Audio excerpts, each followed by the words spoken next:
5, 4 can still hear me again. 4. I remember how to count. This is great. We are in a great spot.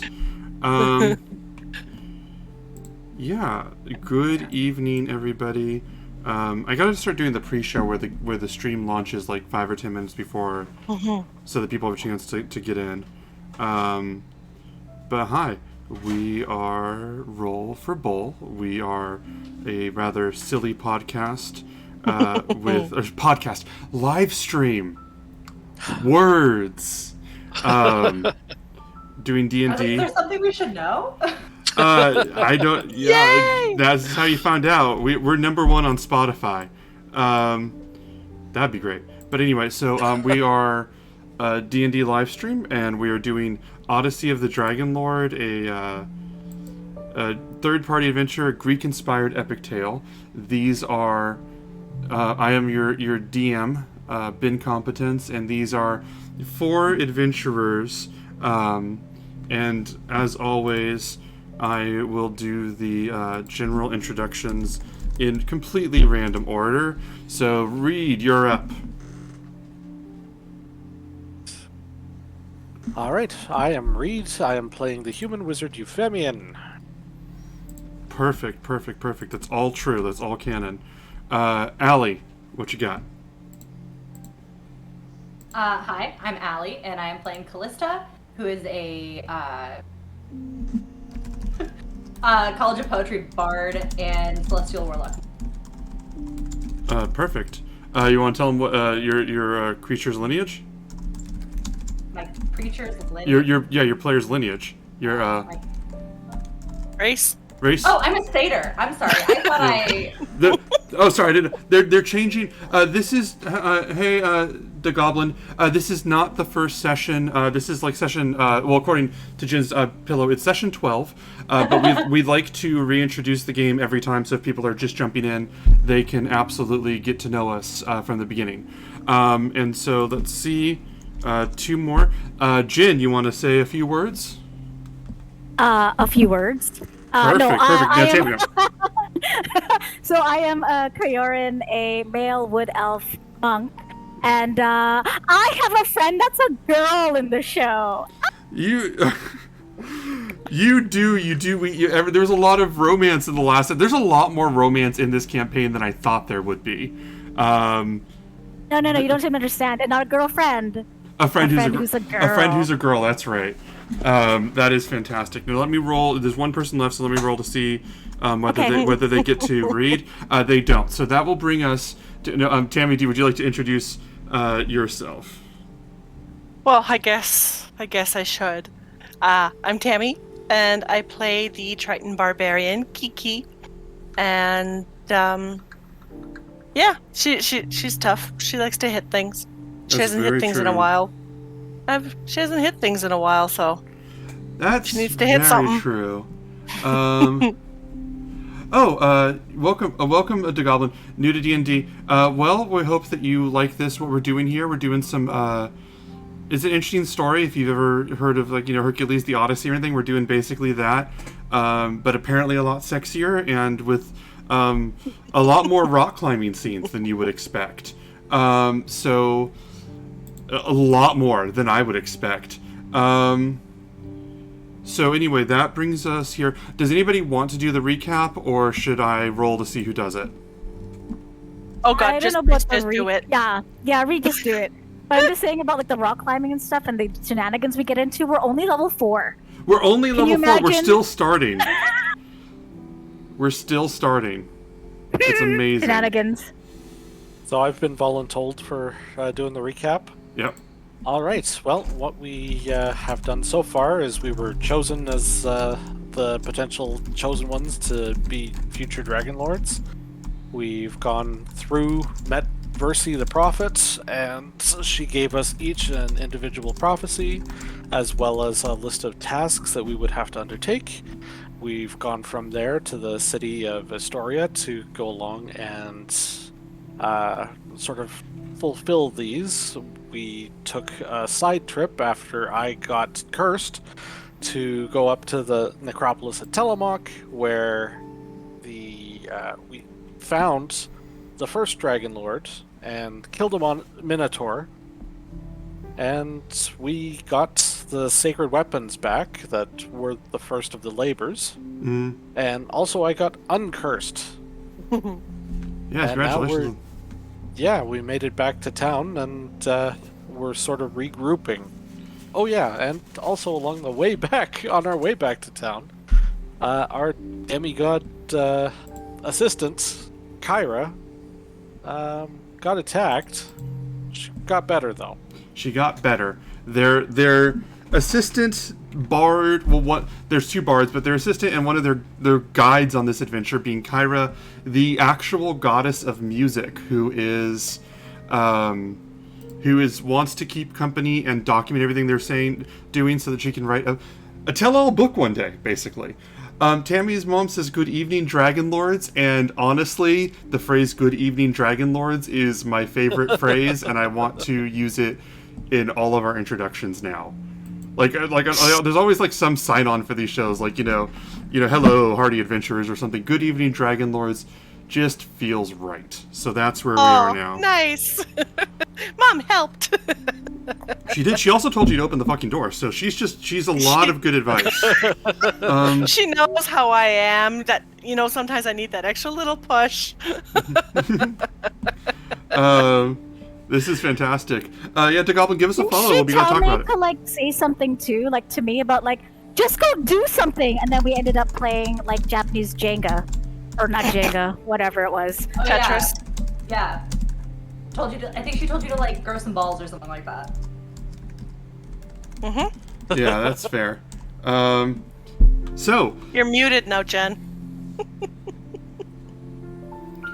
and It's okay. The poor dog just got scared like as hell after I started laughing at balls, and he was like, "Well, I'm out. Bye." So he's gone. So what was it?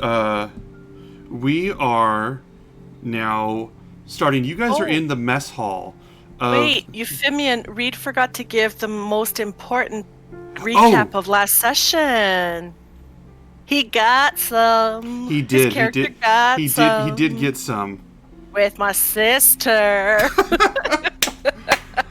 Oh, Tammy's character Kiki is a demigod, is descendant from the god of war, Pythor, god of battle, Pythor, and her half sister did hook up with Euphemian, so that is where we are now. That is the most important update. I thought you were going to talk about the reveal at the end of last week. Oh, that you mean that the gods have a limited amount of power that they're running out of, and it's a big secret they don't want to tell anybody? That's no. Euphemian got laid. Equally important. Equally important.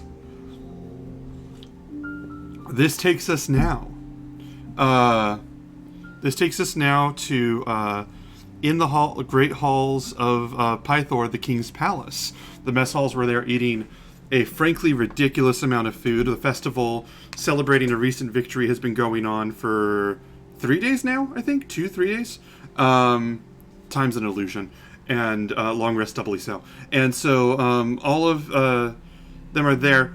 Kyra rejoins, surreptitiously inserting herself back into the conversation. Of note for the viewers, Kyra rarely leaves their side, but she sits down and just has the quill and the scroll, and she goes, "Okay, now, I think that I got a lot of information about what's been happening recently, and this is a nice aside, but it's not really a chapter. So, I was kind of wondering what the heroes had in store next."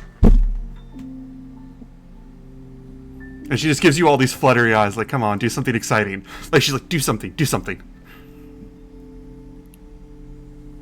I want to eat. Are we eating? Oh, are you keeping your strength up? We have to... Cray. Yes. Do you think that later we could do maybe a rematch? I know that you use magic. I don't blame you for using magic. I think it was brilliant. But I'm kind of curious as to what just you can do. I will probably not. But in the evening, when we're just before we go to bed, I say let's race. But at the end of the night. night. At the end of the night we can race? Yes. Okay, that's not technically part of the story. So she makes a note. She makes a note on a side scroll that's not part of the scroll she's been using to document everything, and then that paper just like rolls up. Just I mean, you're amazing and you're a wonderful woman, but it was just, I mean, I don't know if you tripped over me and all of a sudden have your lips on mine. No, But, the I race mean, was really fun. What? Oh. Yeah, remember? She like kissed him? Remember? Oh. It was just it was fun, and I thought you would want to celebrate your win. I know Oh. that I wanted to. So was that not Yeah. okay? Oh, no. No, I and she puts her mean, arm around it was- across the table. She goes, I don't want to make things No, weird. No, not at all. It's not weird. I just thought that when most people celebrate, it was with an ale.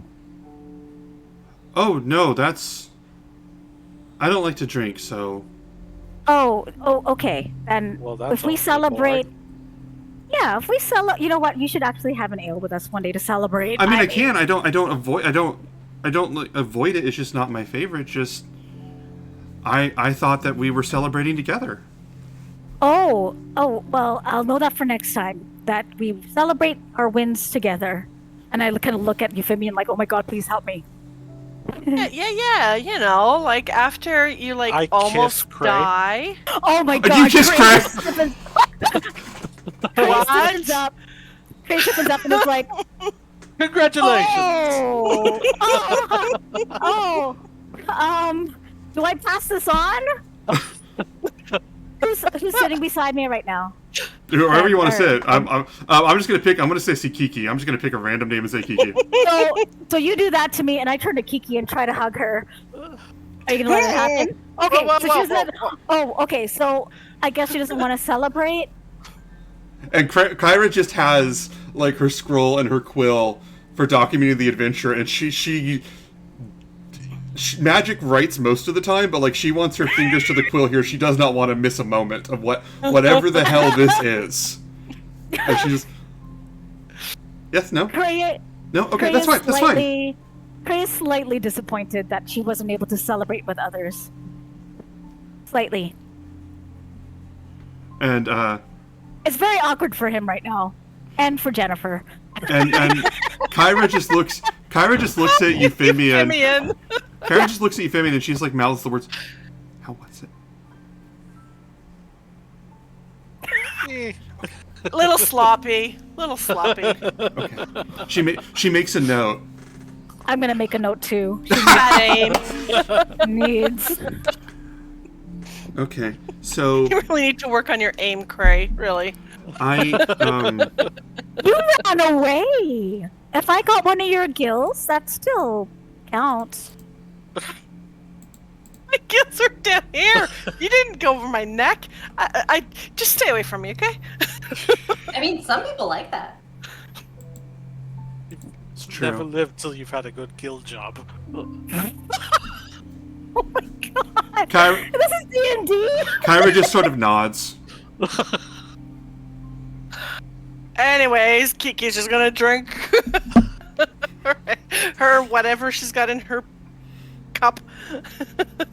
We're in the morning, Okay. right? We are Okay, in the seriously. morning. This was brunch. Okay. There's not a timeline where this conversation becomes awkward for Kyra. I just need to remind you that. Okay, because it's super awkward for Cray right now. So he'll be like, okay, listen. Now that we've celebrated, what are we doing next? Exactly. I think we had spoken about going to speak with Vulcan. Or was it the Horn? Aesop was the horn, and I'm like looking through my notes.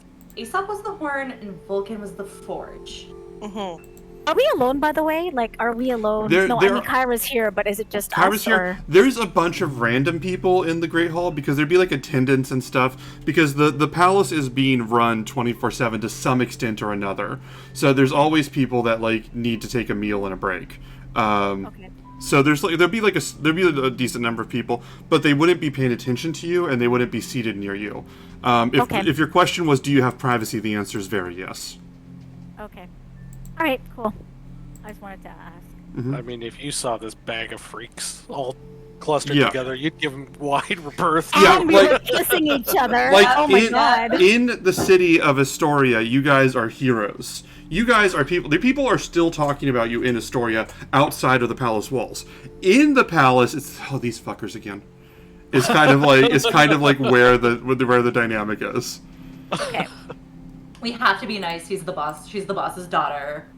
Yeah. Actually, before we continue, I do have something to bring up. And I'm going to reach into my bag. I'm going to bring out a small case. I'm going to pass it over to Callista. Ooh. Present? Token of your affection. Just something that I thought you might appreciate now that the rest of us... I've seen you looking enviously at Kyra and at me and our ability to cause a quill to appear and disappear at will. I'm gonna open it, like, while he's talking. It's a nice purple goose quill with a nice golden cap. That is beautiful.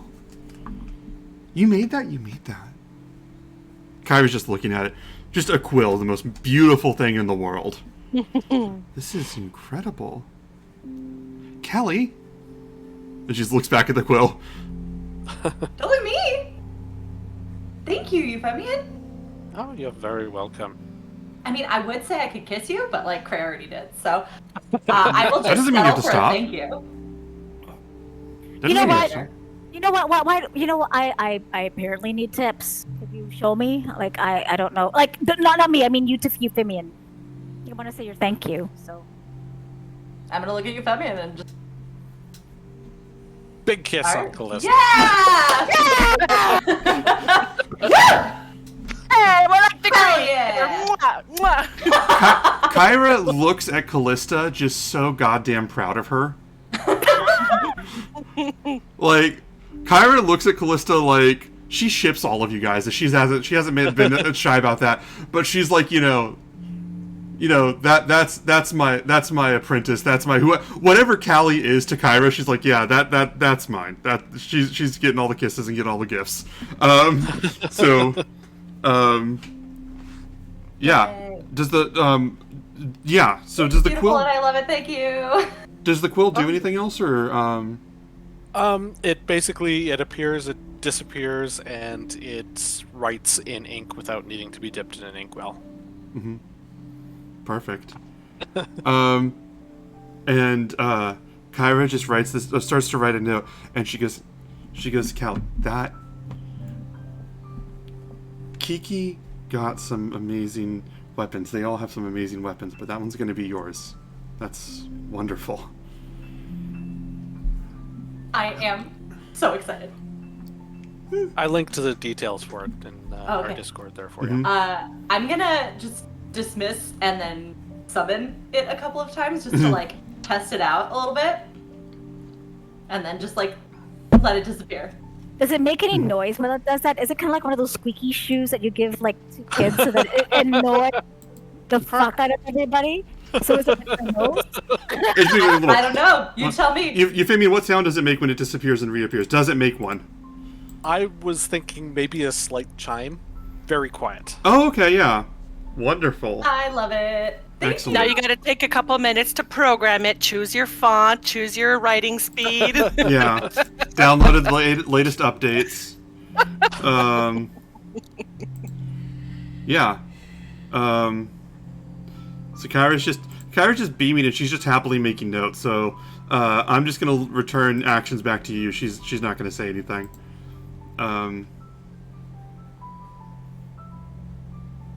But is anyone's action what they'd like to do? So, Vulcan, and then Aesop? Is that what you were saying, Euphemian? Well, one or the other. Aesop is closer, but I think we should speak with both of them. I think we were in somewhat of a rush last time when we got the details about the horn. Might be good to see if we can find all the details. If she says offhand, if we go to see Vulcan, then we could maybe get those working. Can you imagine Kiki with the weapons of the Dragon Lords? And she like looks at Kiki just totally beaming, and she's. I mean, do whatever you want. Do whatever you want. You can guide the narrative. I am the narrator. I do not control the saga. And she just looks down at the scroll. Is there bacon? Oh, right now, like in the room? Yep. Oh yeah, yeah. Oh, I'm gonna grab- there's like a big, there's like a table that's just every kind of meat that you could justify being a breakfast food. Okay, I'm gonna grab like a little bit and put it in a napkin, like bacon and meat and stuff like that, because I'm gonna give. Well, I have my purpose. You're gonna recharge your pocket bacon. Perfect. All right. That was the best laugh.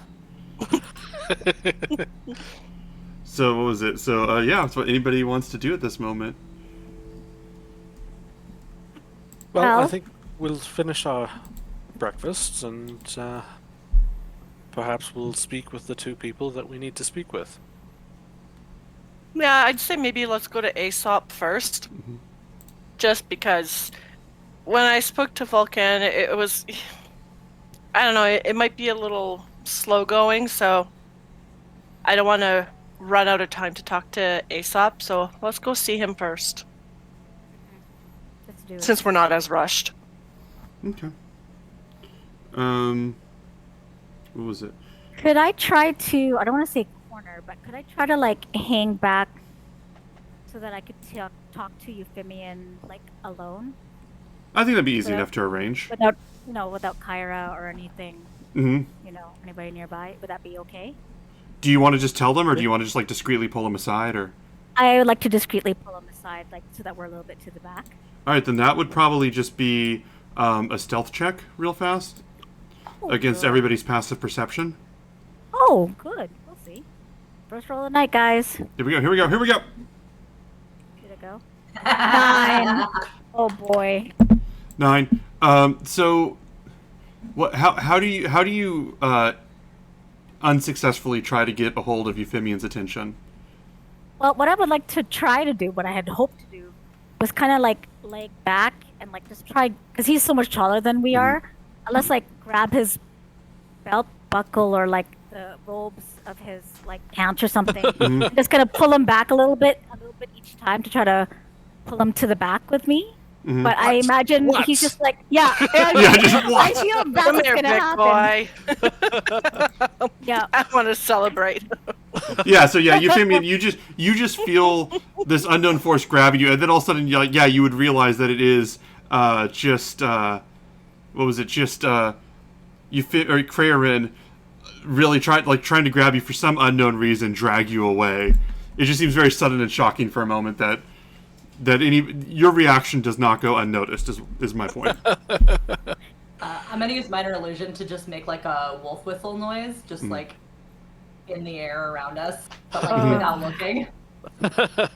Excellent. Let the celebrations begin. Oh, we're not celebrating anything back here. Oh, you know what? Euphemian. Yet. We'll just... Oh boy. Did you, Kyrikos, did you need like to have like a scene together, or? No. I believe it's called alone time. Oh. You know what?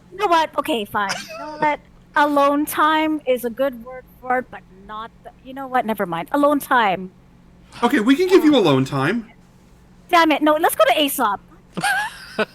Gods, I can't do this. Let's go. Yes, you can. Kyra No, says. we'll do it. Uh, Let's, please. Yeah, let's just.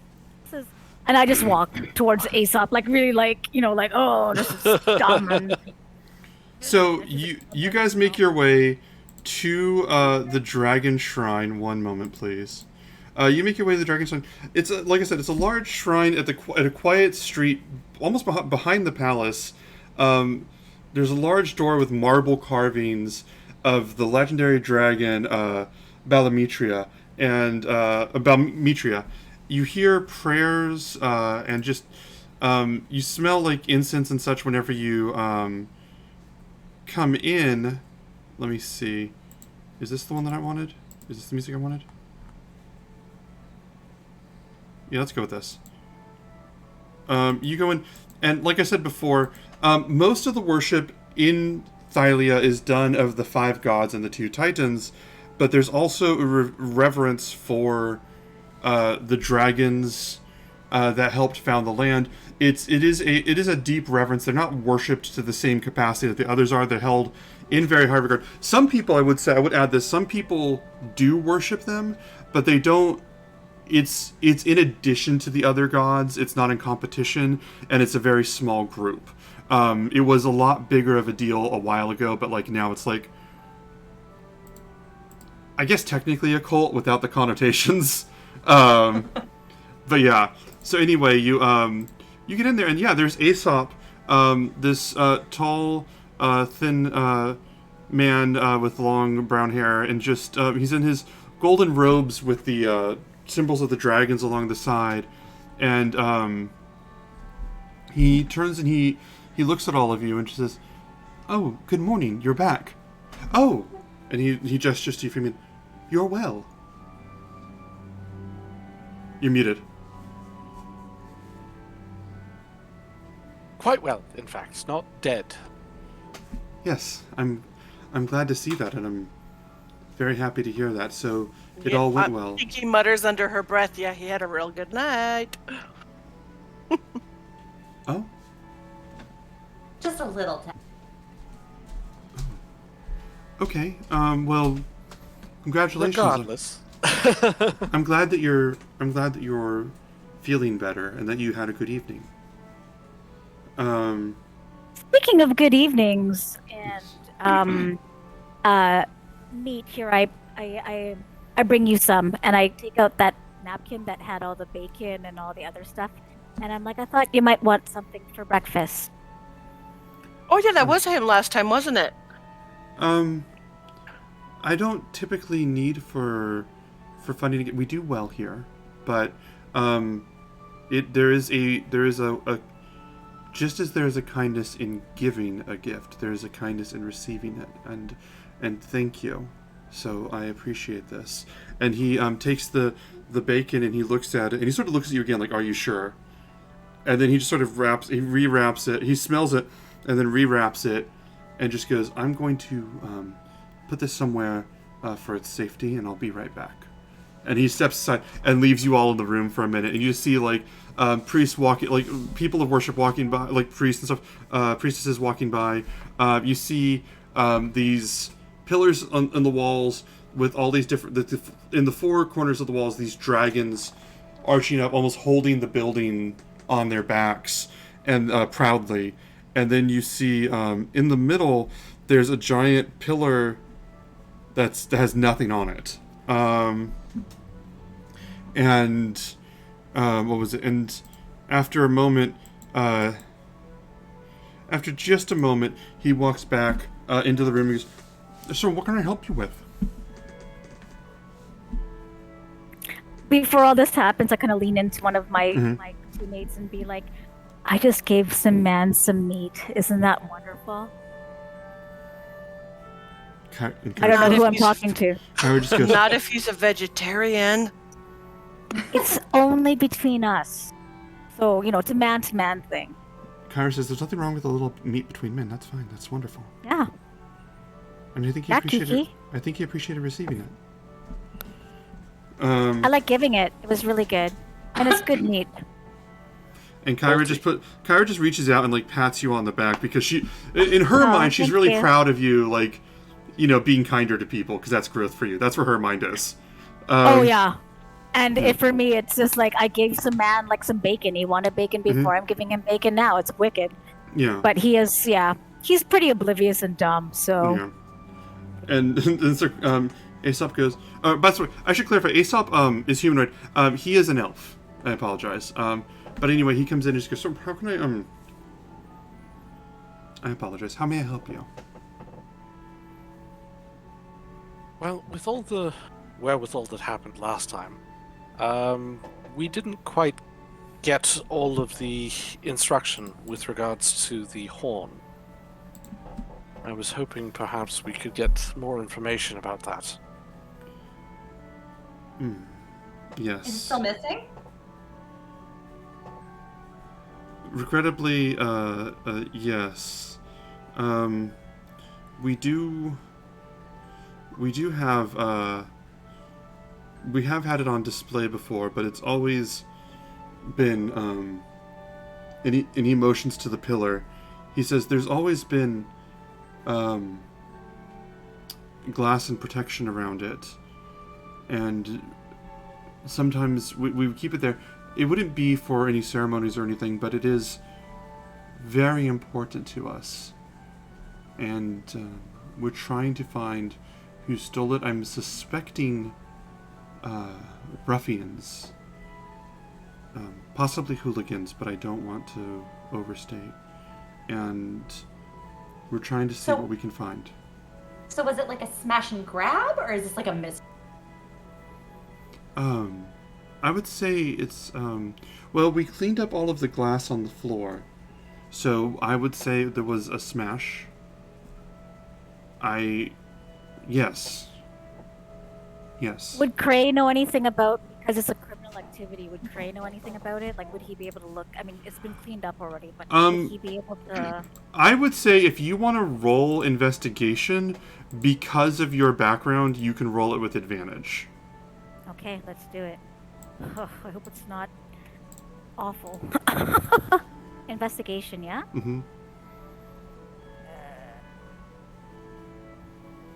Oh, cool. 22.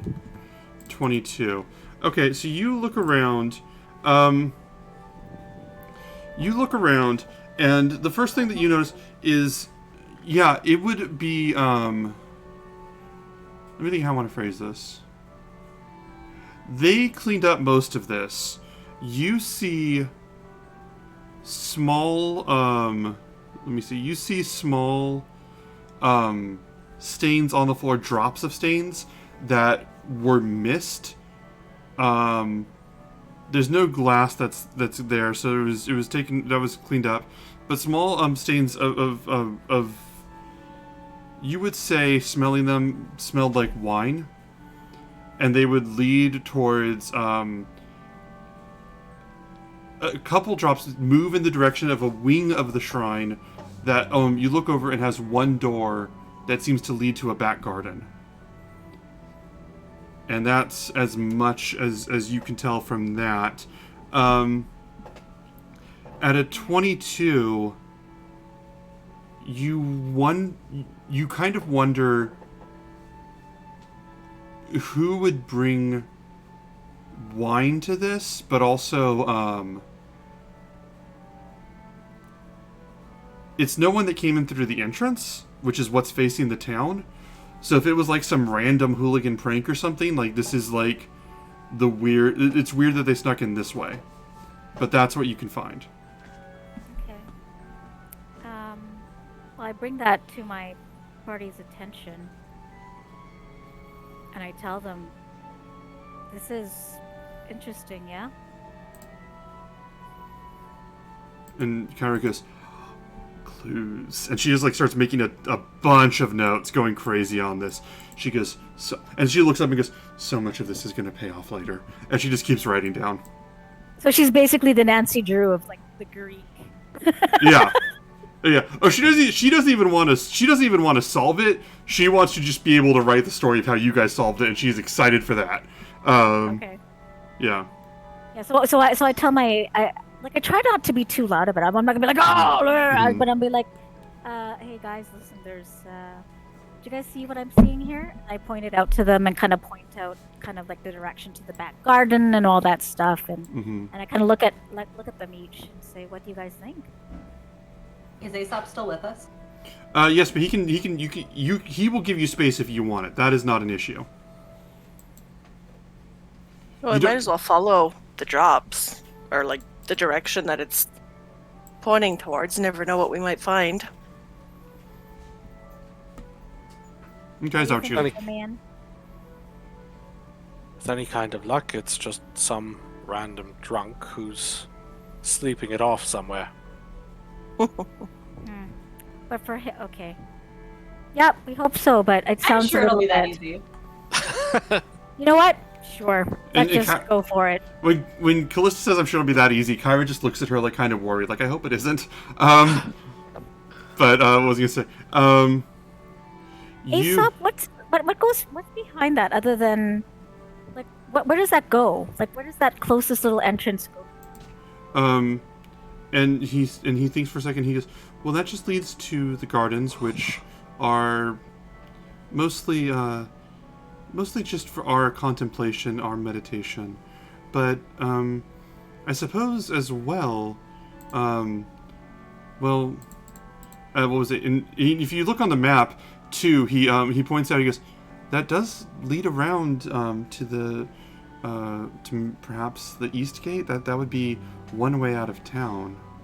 We don't really use that path." That's interesting. How long ago was the horn stolen? I would say about 4 or 5 days. 5 days ago. Do we know who the guards were that were at the east gate at that time?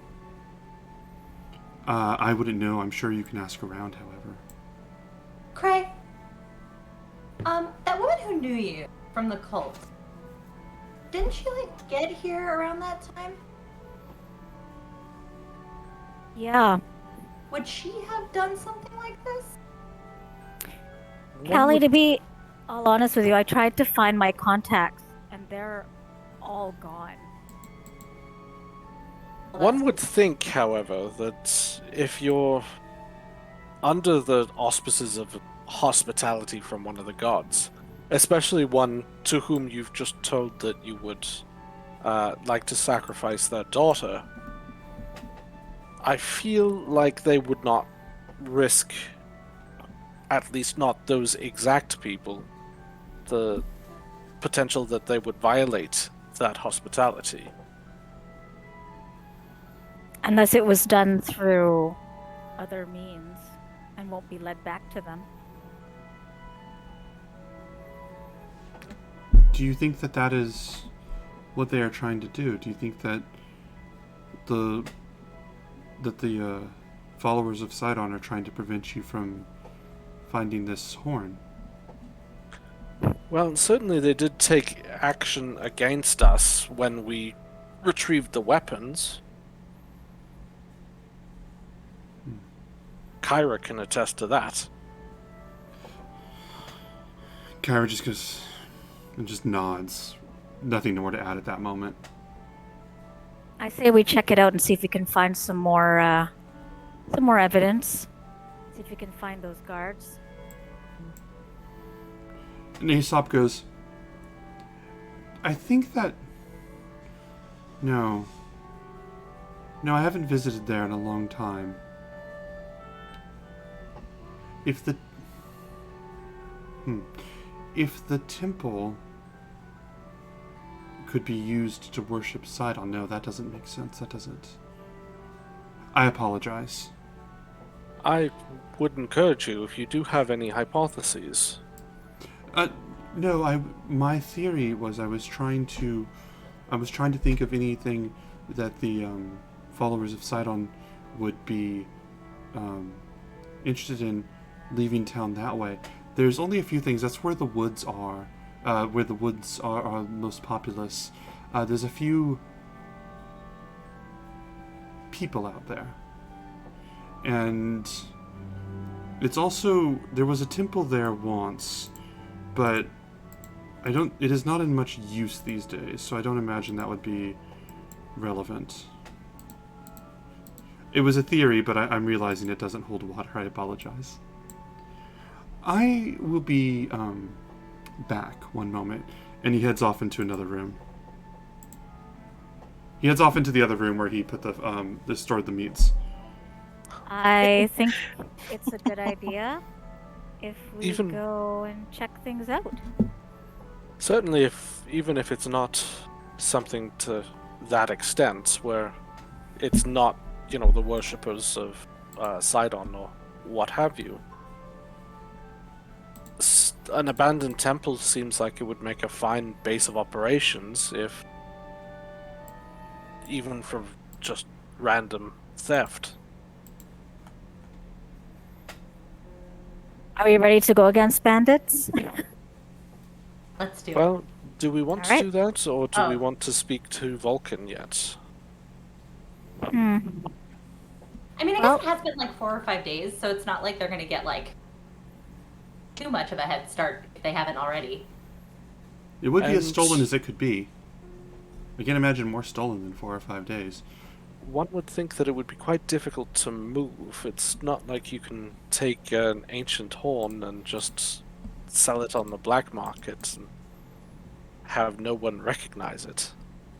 Somebody would eventually come across who I would imagine would have some degree of reverence for something like this. Seems unlikely that they would be able to just do something with it and make it disappear. Kyra Did we just- get an idea of the scale of this thing again? I don't remember. It's pretty huge. I would say it's like, I think 3 or 4 feet tall. I might be wrong. I'll double check my notes, but it is like the centerpiece of this room, so it's pretty large. But I can figure Like out an instrument? what was it? Is it like an instrument? It's I believe it's like a horn, like not an instrument, like a dragon Like a horn. curved Yeah. horn? Oh, like Odyssey. Oh, Got it. I was thinking it was like a trumpet or something. Okay. Yeah, the French Gotcha. horn. Yeah, like a Yeah. You Okay. musically inclined people. euphonium. Bards. The Dragon Lords are very well known for their trumpet ensemble and jazz I duos. don't know. I was having the like The marching Hope bands, Deep hello. moment. I don't know. Yeah. The marching bands during the Wow. wars. Oh, hey, they're very important. They made sure that people were kept in time. When you're flying, you gotta fly in sequence. It's the Boogie Woogie Dragon Lord Oh, Company no, my B. God. Okay, stop. Stop. Okay, let's go see Vulcan then. What was it? This is wonderful. Okay, so you guys, you guys, as you're leaving, why is the music doing its thing again? It's so, that music is off the list. Hold on. I gotta get rid of this. This music is fired. You're in music jail. You're in music jail. Is this good? That's real pleasant. Congratulations. You just Congratulations, garden music. You just graduated to ambiance. Oh, that is lovely. Oh, this is our nothing in particular music now. So anyway, you guys leave Aesop there, and he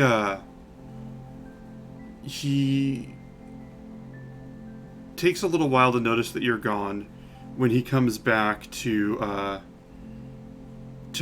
give the other priests some of the bacon and meats, realizing and remembering that it would be appropriate to share blessings and bounty. So I really toyed with saying that he kept it all himself, but I'm like, that's not who he is. Anyway, so you all make your way to Vulcan's Hall, the name of the blacksmith in town. What was it? So you, when you get there, you feel immediately when you get to the door, you feel the heat and steam of this blacksmithery that is the forge constantly on, and you see this very tall, or not very tall, a very large, stout, older man with gray hair and just this beard that has its own saga, and he's just hammering away on this forge, at this anvil, with his assistants, two young men that are constantly bringing back buckets of water and also wine for him. He does not notice that you guys are in here whenever you get in here. And what was it? Kyra, when you guys get to the door, Kyra just says, a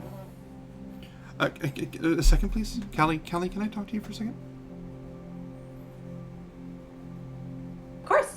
What do you need? I was wondering if you would do me the favor of taking as many notes as possible for here. Are you not coming in? I'd like to talk to Dad a little later. And I can come in. I can come in. I apologize. You don't have to. I can take notes. No, it's okay. It's okay. Also, I wanted to let you know that I talked to my brother. Oh. Did you tell him? Yeah. Yeah. Was he mad? This isn't my story. What? This isn't my story. Oh. Okay. Well, I'm glad you talked to him. Family's important, I think. I'm sorry. It's okay. What? Why? Well, your family thing. Did you do it? No. No, I just I And she looks at you and she looks you in the eyes and thinks about it for a second and goes, he was worried.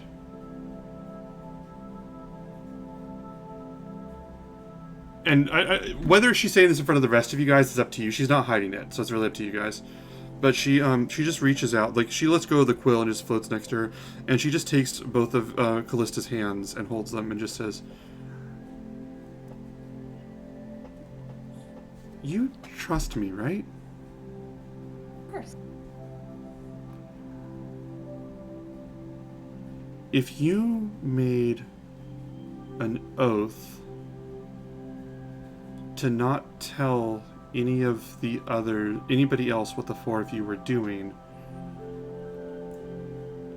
you know that you would never be able to say those words out loud again, right? Yeah. So Yes. sometimes there are secrets that and can't be told and promises that can't be broken. Okay.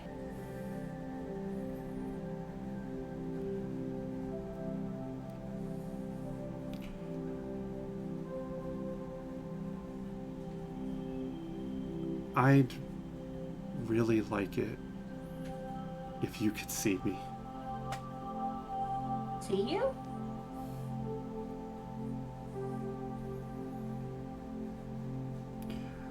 Anyway, I wanted you deserved to know because you asked me to tell him. So I did. Okay. I'm glad that you talked to him. Hopefully it wasn't a problem. Guess I'll work on seeing. Whatever that. Roll an insight check. Okay. That's an 18. She mentioned secrets that she mentioned secrets that one could have that they could be bound from ever revealing. And when you mentioned wanting to see her, you've seen passion and you've seen interest and desire and enthusiasm from her for a long time. In her eyes you see yearning, and she really wishes she could say what's on her mind right now.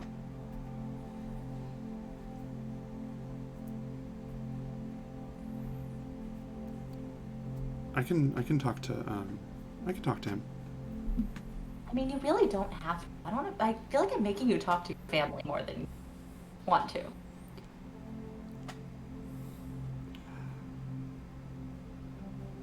You know, 500 years and there's still room for growth. And sometimes the 500 years is the reason you need to grow, so. Time's weird like that. And she just sort of smiles and goes, You all have talked to him. I'll come with you.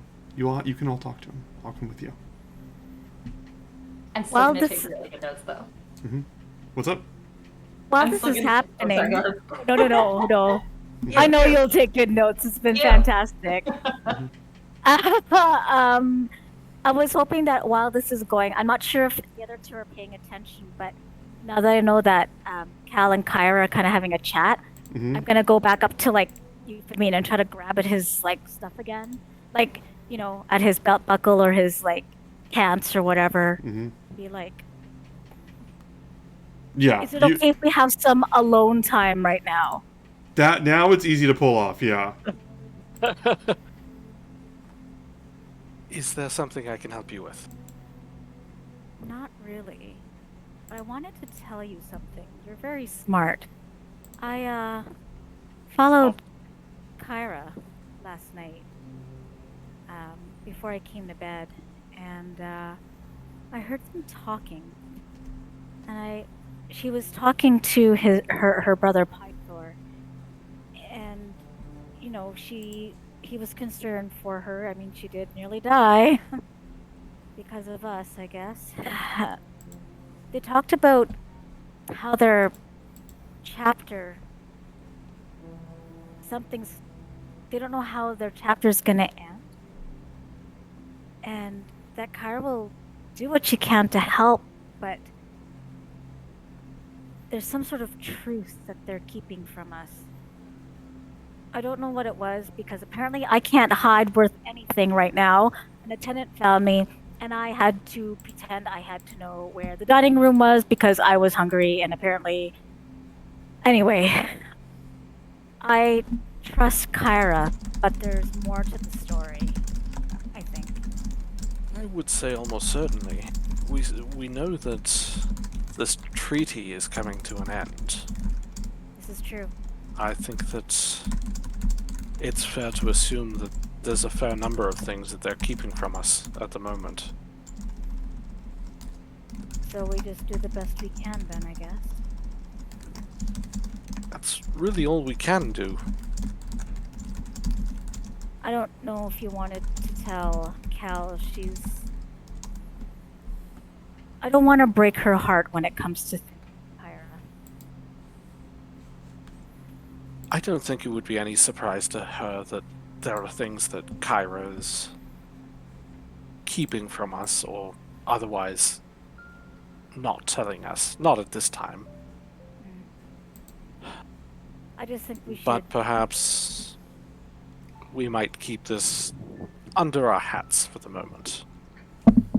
We can keep it to you and I, and perhaps later we can let the others know without necessarily letting Kyra know.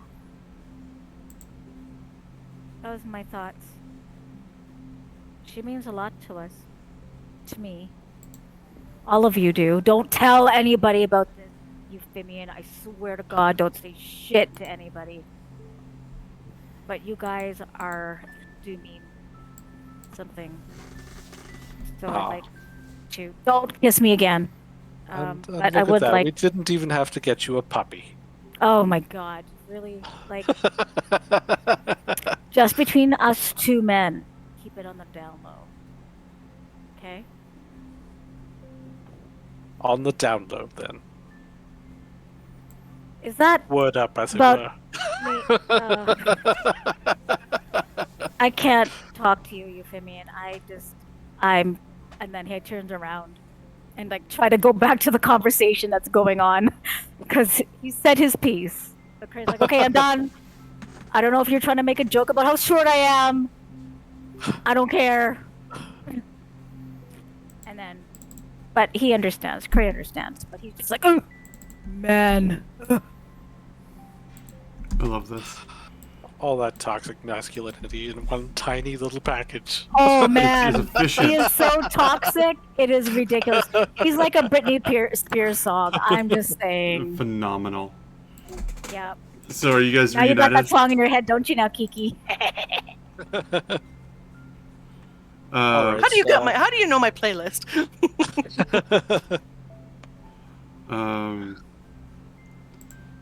Excellent. So, are you guys back? You guys gonna be back at the entrance? Yep. All right.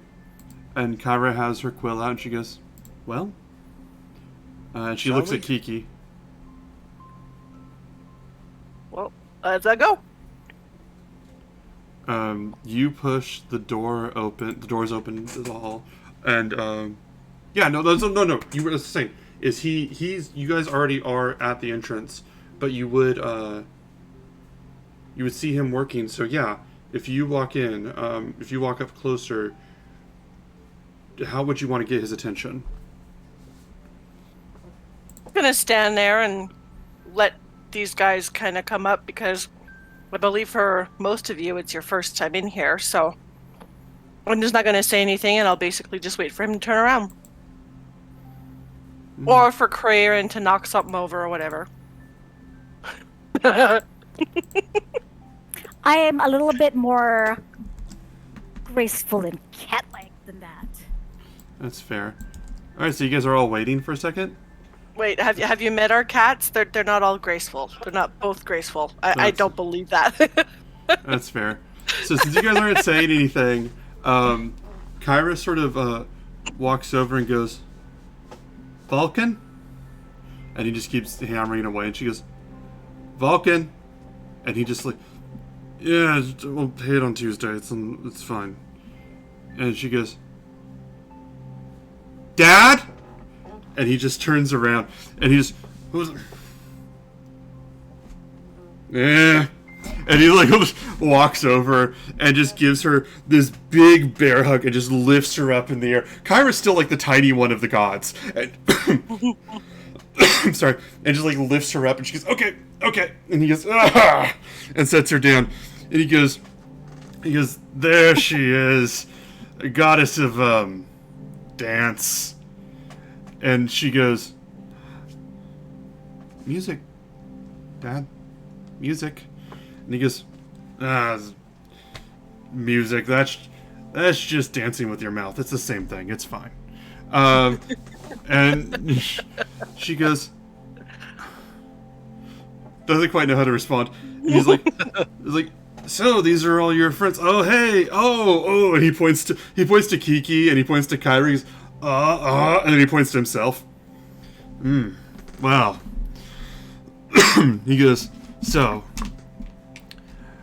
I'm sorry to tell you that the shields are not done yet, but they will be ready in 3 weeks, if that's okay. He's just looking straight at Kiki. And Kyra goes, did you order shields? Did I order shields? No. No, you didn't. Okay. That's not for me. I didn't order shields.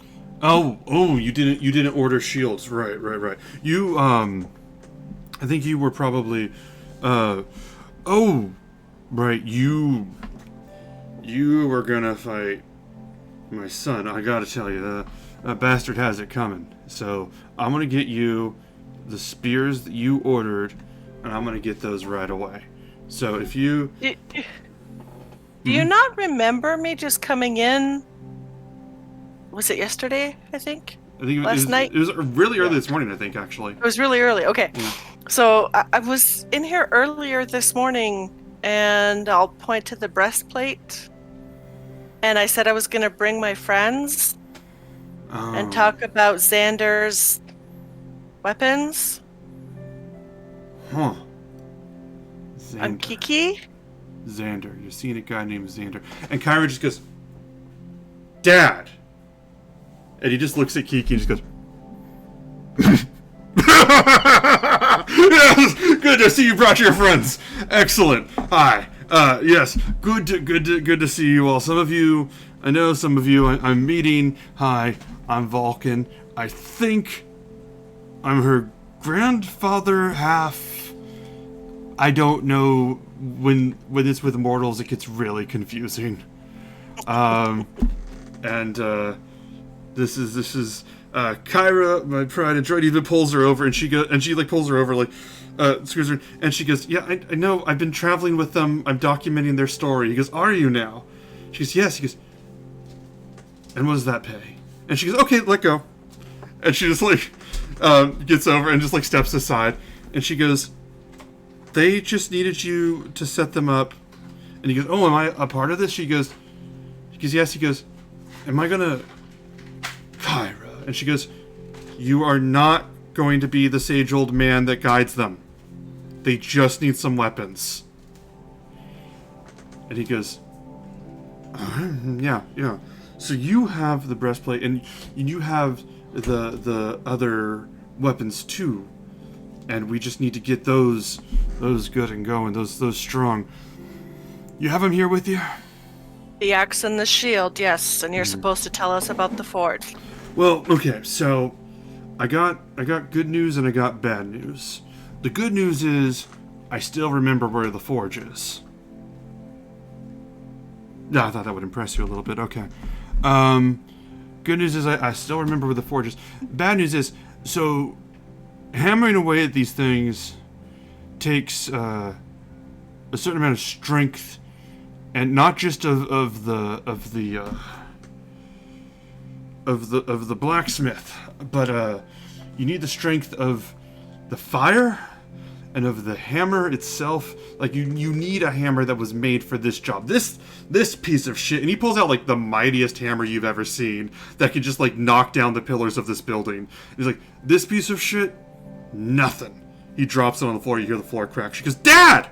He goes, "You need something truly great. So if you can find..." Oh, holy shit! How long have you had that? Since I met my father a week ago. He gave it to me right off the bat. That was efficient. Lisa goes, "Okay. Well, then if you want to know where the forge is, you can go down there. But if you're going to go down there, then you're going to need to light the flames down there. And that part's a little tricky.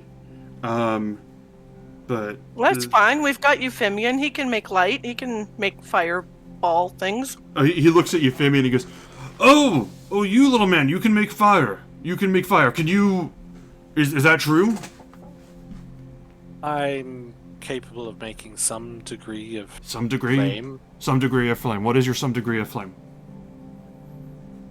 Well, I'm a little reticent to show it off here, but Yeah, that's right. That's burning good. hands. I can.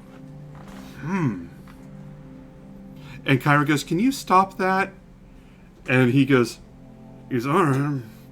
Look, I really think that it's great that the mortals can make fire magic. That's good. I've worked with some great people that have done things like that. Really admire it. But you need like the kind of fire that..." And he points to Kyra and himself, and he goes, But what you can do is you can get... There was the flame keeper by the forge.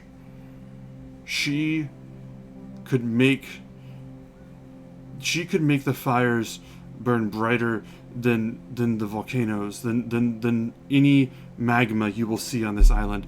That is what you need. You need a hammer of the Dragon Lords. You need the flame of the Flame Keeper. She used to live down in the Mithril Forge, and I haven't been there in a while. If she's still there, that's a problem. But also you'll need her. So How is that a Why? problem? look, you're around for 500 years. You don't get on no, you're not on good terms. Don't tell her Vulcan sent you. Should we It's to perhaps your bring ex. gifts? He goes, not my ex. Mistress?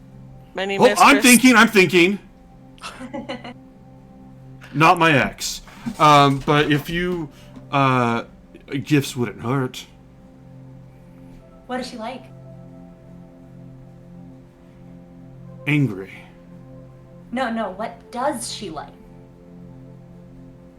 Anger. I don't know. I'm look at Kiki because she's like the angriest person I've met. It's like I I've never Okay. never I got feel her. that all of us are looking at her at this point. The moment we heard angry, Yeah, we're all Kyra's like, looking. Kyra's looking too. Kyra has a separate page out for a gift list, and she is just like looking at Kiki as well. Well, I can get pretty angry. Like, how would that be a gift to her? Gift to who? Oh, for God's sakes, old man! What is with you? Kyra just goes, "Can you just tell us where the forge is?" And he goes, "Oh, the forge. Why would you? Whatever. Well, I don't know why you want to go there. It's over. You go." He goes, "You go north of town, north of this town for about 10 miles, and there's the Great Falls. Beautiful sight, gorgeous sight. And you get there, and they're down deep below. There's a problem. We don't go there anymore. We didn't need them for the war. I wasn't as focused on them as I should have been. And, Down where? Down below? What? We gotta go in the water? Down below Under the water? Yes. And Kyra just goes, "It's a secret behind a waterfall?"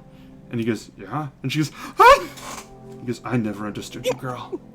But, Okay. Kind of played out, don't you think? and what'd you say? Kind of played out, don't you think? Kyra goes, "Yeah, but this is classic for a reason." and You Vulcan didn't goes, focus "What?" on them. Vulcan You goes, didn't "What?" focus on them? Focus on what? You said you didn't focus on them. What happened? Why is it so dangerous? Oh, sorry, 1 second. And he just, thinks for a second, he goes, Lutheria. And, let me check my notes here. He goes, he says, Lutheria, and, there was, she didn't want, was it? She goes, she didn't like that we had those. She didn't like that that was a place where we made the weapons to fight her. So she released some creatures within to chase out the dwarves that ran the mines. And then, and that was a little over 150 years ago. And Kyra goes, "The only place on the continent where we can forge weapons to fight the Titans has been overrun for 150 years. He goes, "Has it?" She goes, "Oh my god!" He goes, "Yeah." What about this flame keeper? Where is she? Is she by the waterfall? I'd have to imagine she'd still be down there. What's her name?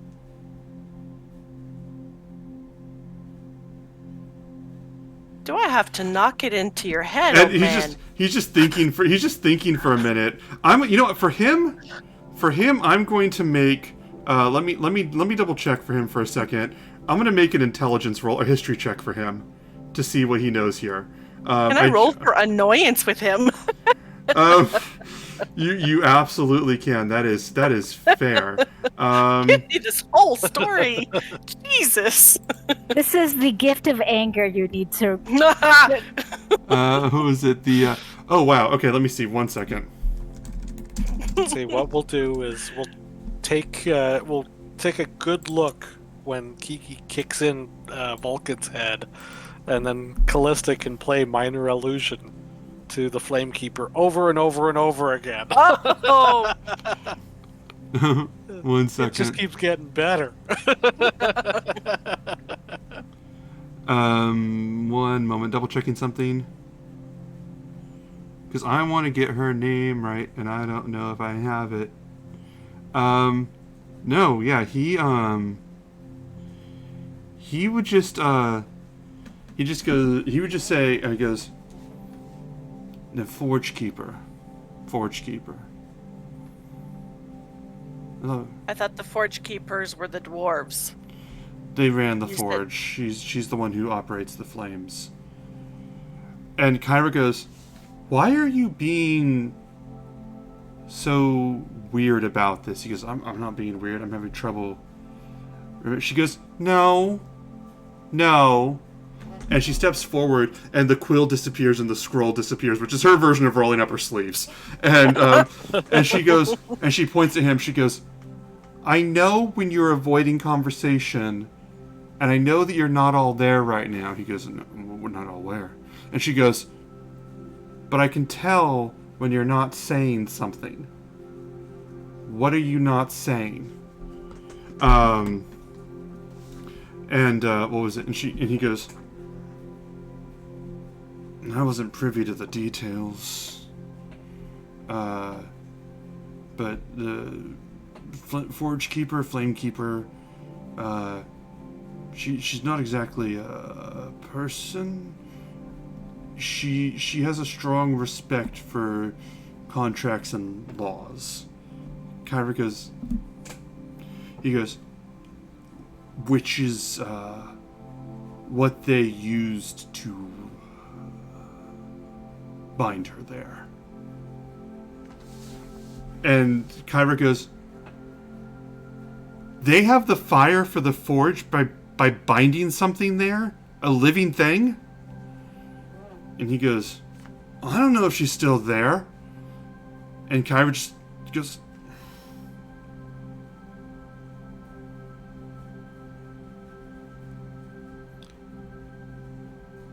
thanks, Dad. And she just makes the quill, and just the scroll just starts writing a lot of notes, and she just walks by. She mutters something.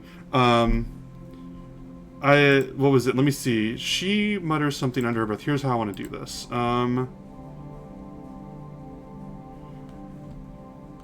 Yeah, let's say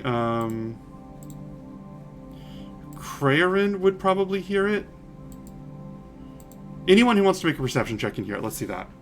Yeah.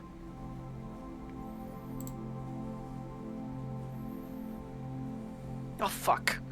Kiki rolled a 4. Ooh, quick 7.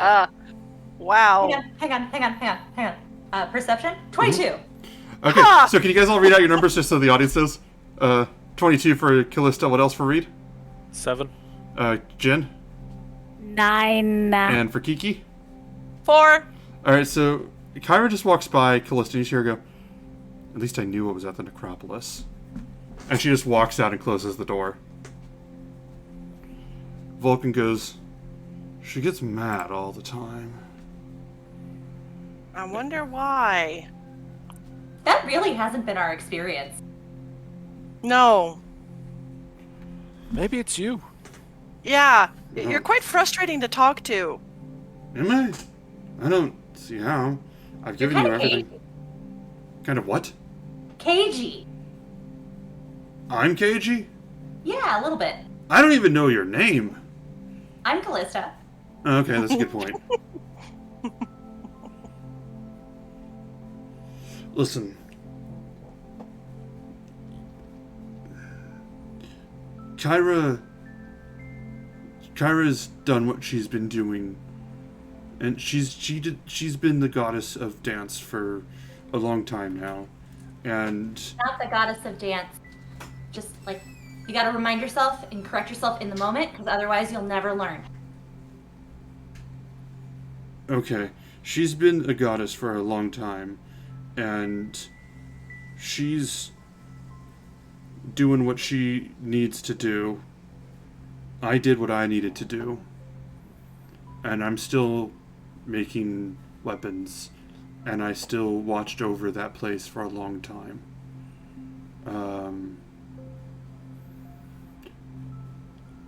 She doesn't have to agree with what I'm doing, but that doesn't mean what I'm doing is wrong. She can be right in not liking what I'm doing, and I can be right in doing it. She'll learn that the world's a little bit more complicated than that. Again, being kind of cagey. Not very specific. I thought you said you were going to help me. I'm helping you go to the place and do the thing, and then meet the person and talk to her, and then that's how you get your gifts. I'm not usually the rude one, but you can hear yourself, right? Like, you hear yourself saying very vague things. Did I miss a detail though? I mean, Phew! not technically, because everything you said was so vague. It's like fortune tellers, you know? They just say really vague things so that you put in the That meat. doesn't sound right. I went to a fortune teller. She was very specific. Have you met Versi? Well, Vulcan, have you? Fortune tellers, Did you? oracle. Different. Oh, Vulcan, wow. did you? Yeah, I'm short. Yes. Yeah, great. I don't talk. Okay, listen. He is the root. Huh. Vulcan, did you bind her?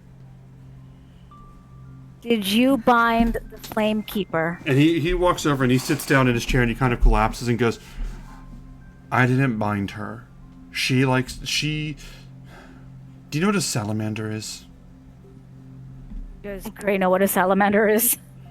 You could roll a history check to see if you know. I just want to make sure. Because What role do I need? I will. If Well, here's the thing. familiar with I- salamanders? It's a 3! Here's the thing. I will absolutely let you decide for yourself if you want to know. But if you want it to be up to chance, then you could Well, then you can roll where that. are salamanders? Was salamanders ever something that Cray might have encountered growing up where he grew up? No, they would Okay, be then he has no salamanders. clue. Salamanders would be rare, very rare in Thylia, but anybody with an education or awareness of the creatures in the world would know about them. So it'd be easy for you to justify having heard of them, but they wouldn't be something you'd run into.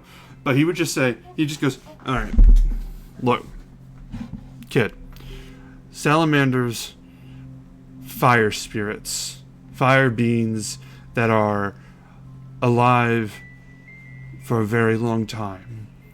They keep their word. They keep their contracts.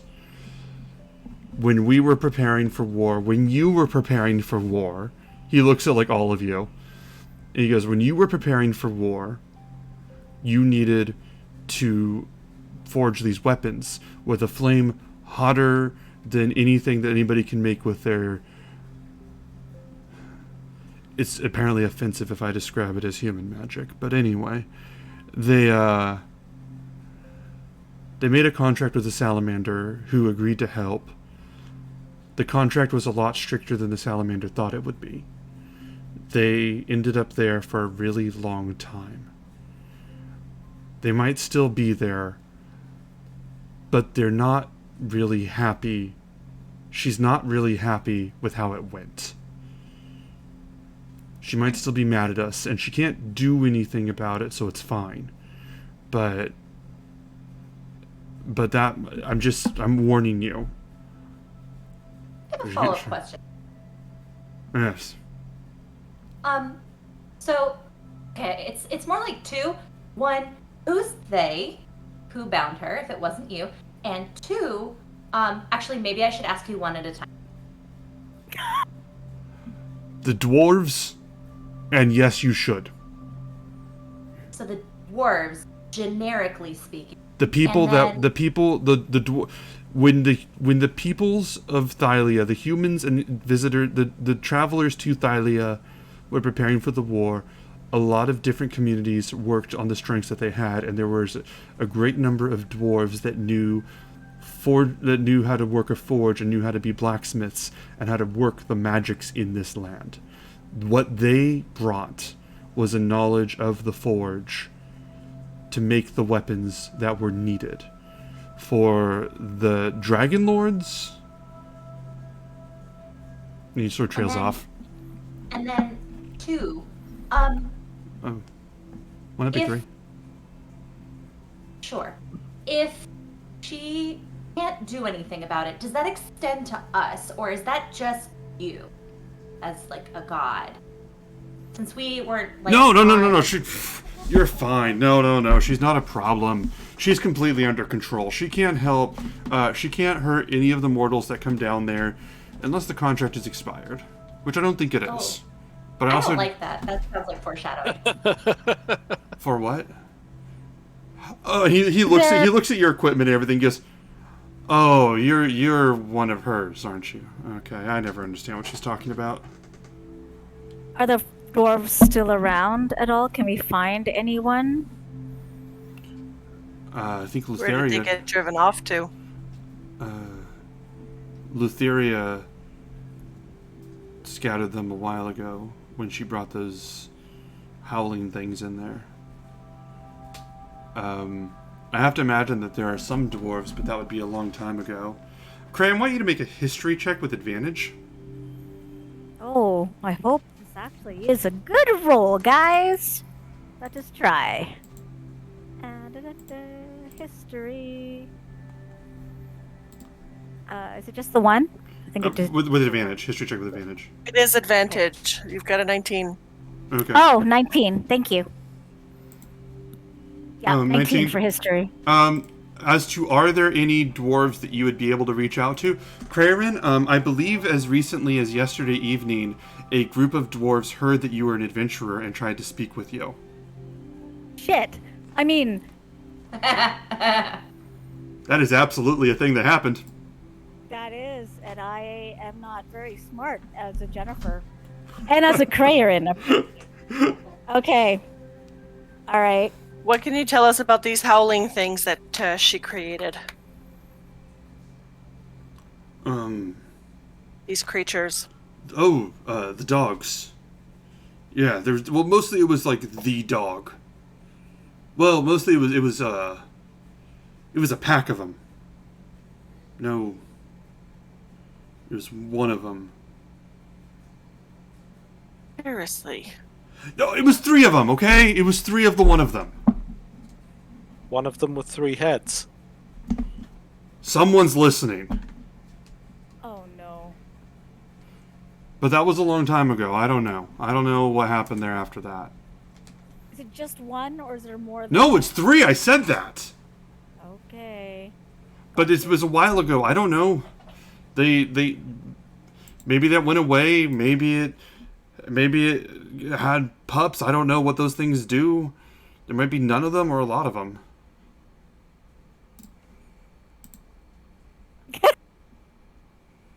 Are you That's on any, amazing. Are you on any medication? Like, seriously. Should I be? Yeah. I think so. Because I think you're on the wrong ones. And if you're not on any, I think you need to see a doctor because... Man. I'll tell you. I can, what was it? What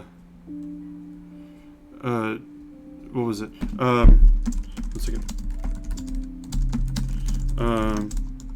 And he goes, well, I can try and see.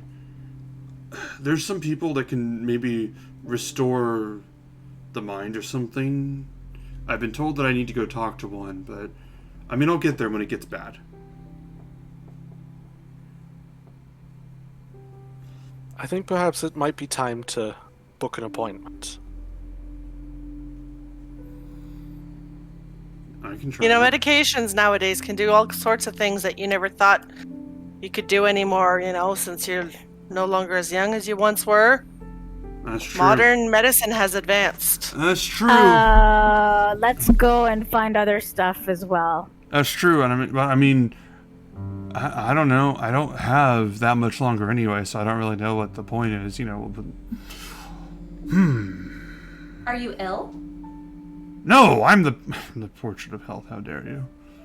How do you only... Are you dying?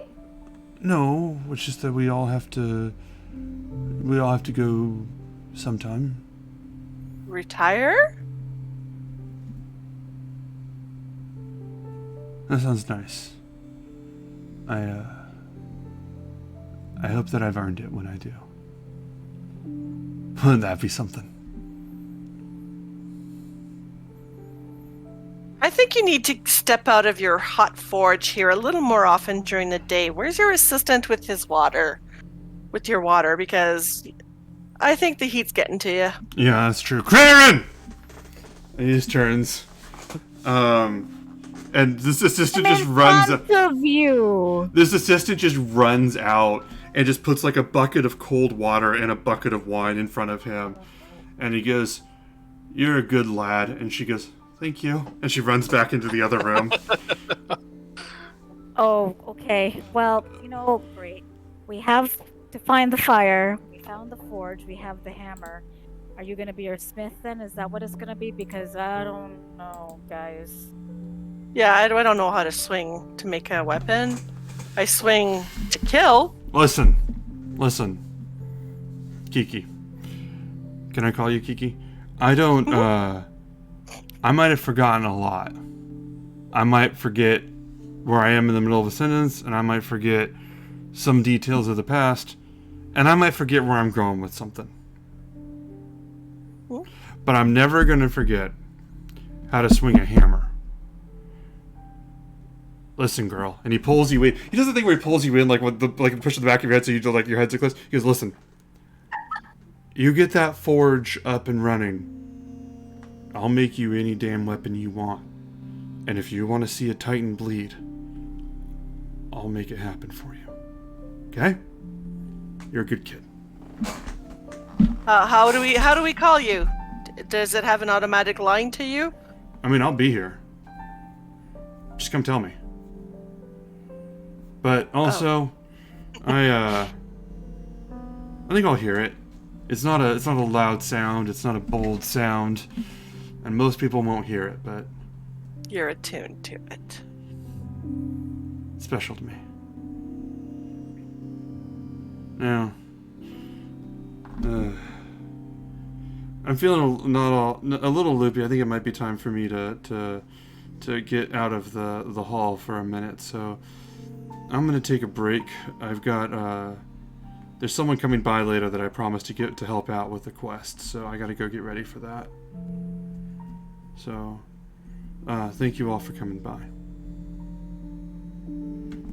All right. Well, thank you for little help you were able to give us. Yeah. Yeah. And he starts to walk towards the back, and he goes, Callista! If you see Kiki coming, I'm supposed to talk to her about something. And he just walks in the back and picks up this bucket of wine and continues to walk away.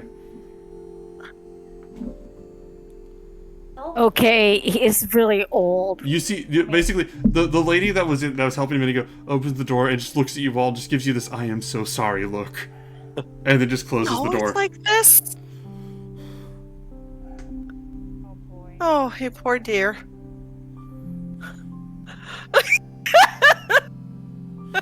And she just closes the door. Head on out of the forge then. She reminds me of like being home care for someone, you know, Mm-hmm. like, oh, I'm sorry. I mean, I've seen some old people, but man, I've never seen one that loopy. I wonder if there's any long-term studies done on the effects of the vapors from the forge on a mind. The bad Oh, I Tammy, imagine that. metals reaction. Sure, there. I imagine that would be something that the clerics would handle. We have our own things to handle right now, but that would be interesting. Don't work in a forge. No. Let's go. It's like the ancient Greek version of a haberdashery. So here's so are you guys leaving? I don't think there's too many 500-year studies. Yeah, there's a very limited control group on that.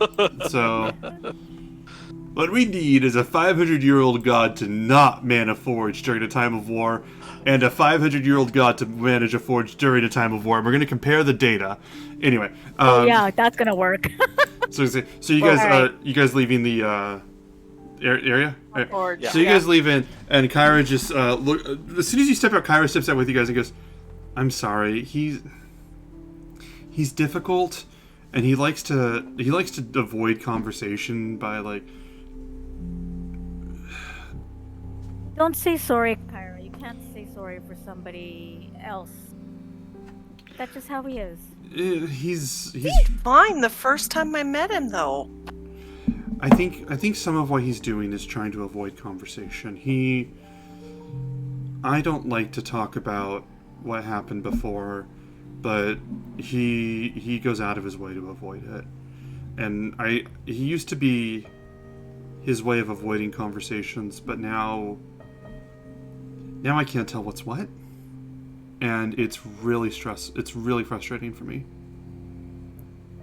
Also, he doesn't get what I do. He totally doesn't. She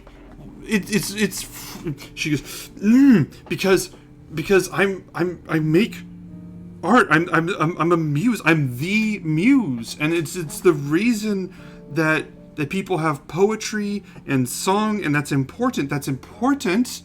She looks at Kiki, goes, "That's important," and it's why places are worth living in is the art that they have. And he's just always asking me, when are you going to become the god of something that helps people, like the god of construction, or like the god of the bountiful sea or something? And why would anybody even be the god of the sea in the first place? I'm Well, sorry. it's a cool place to be. Guess.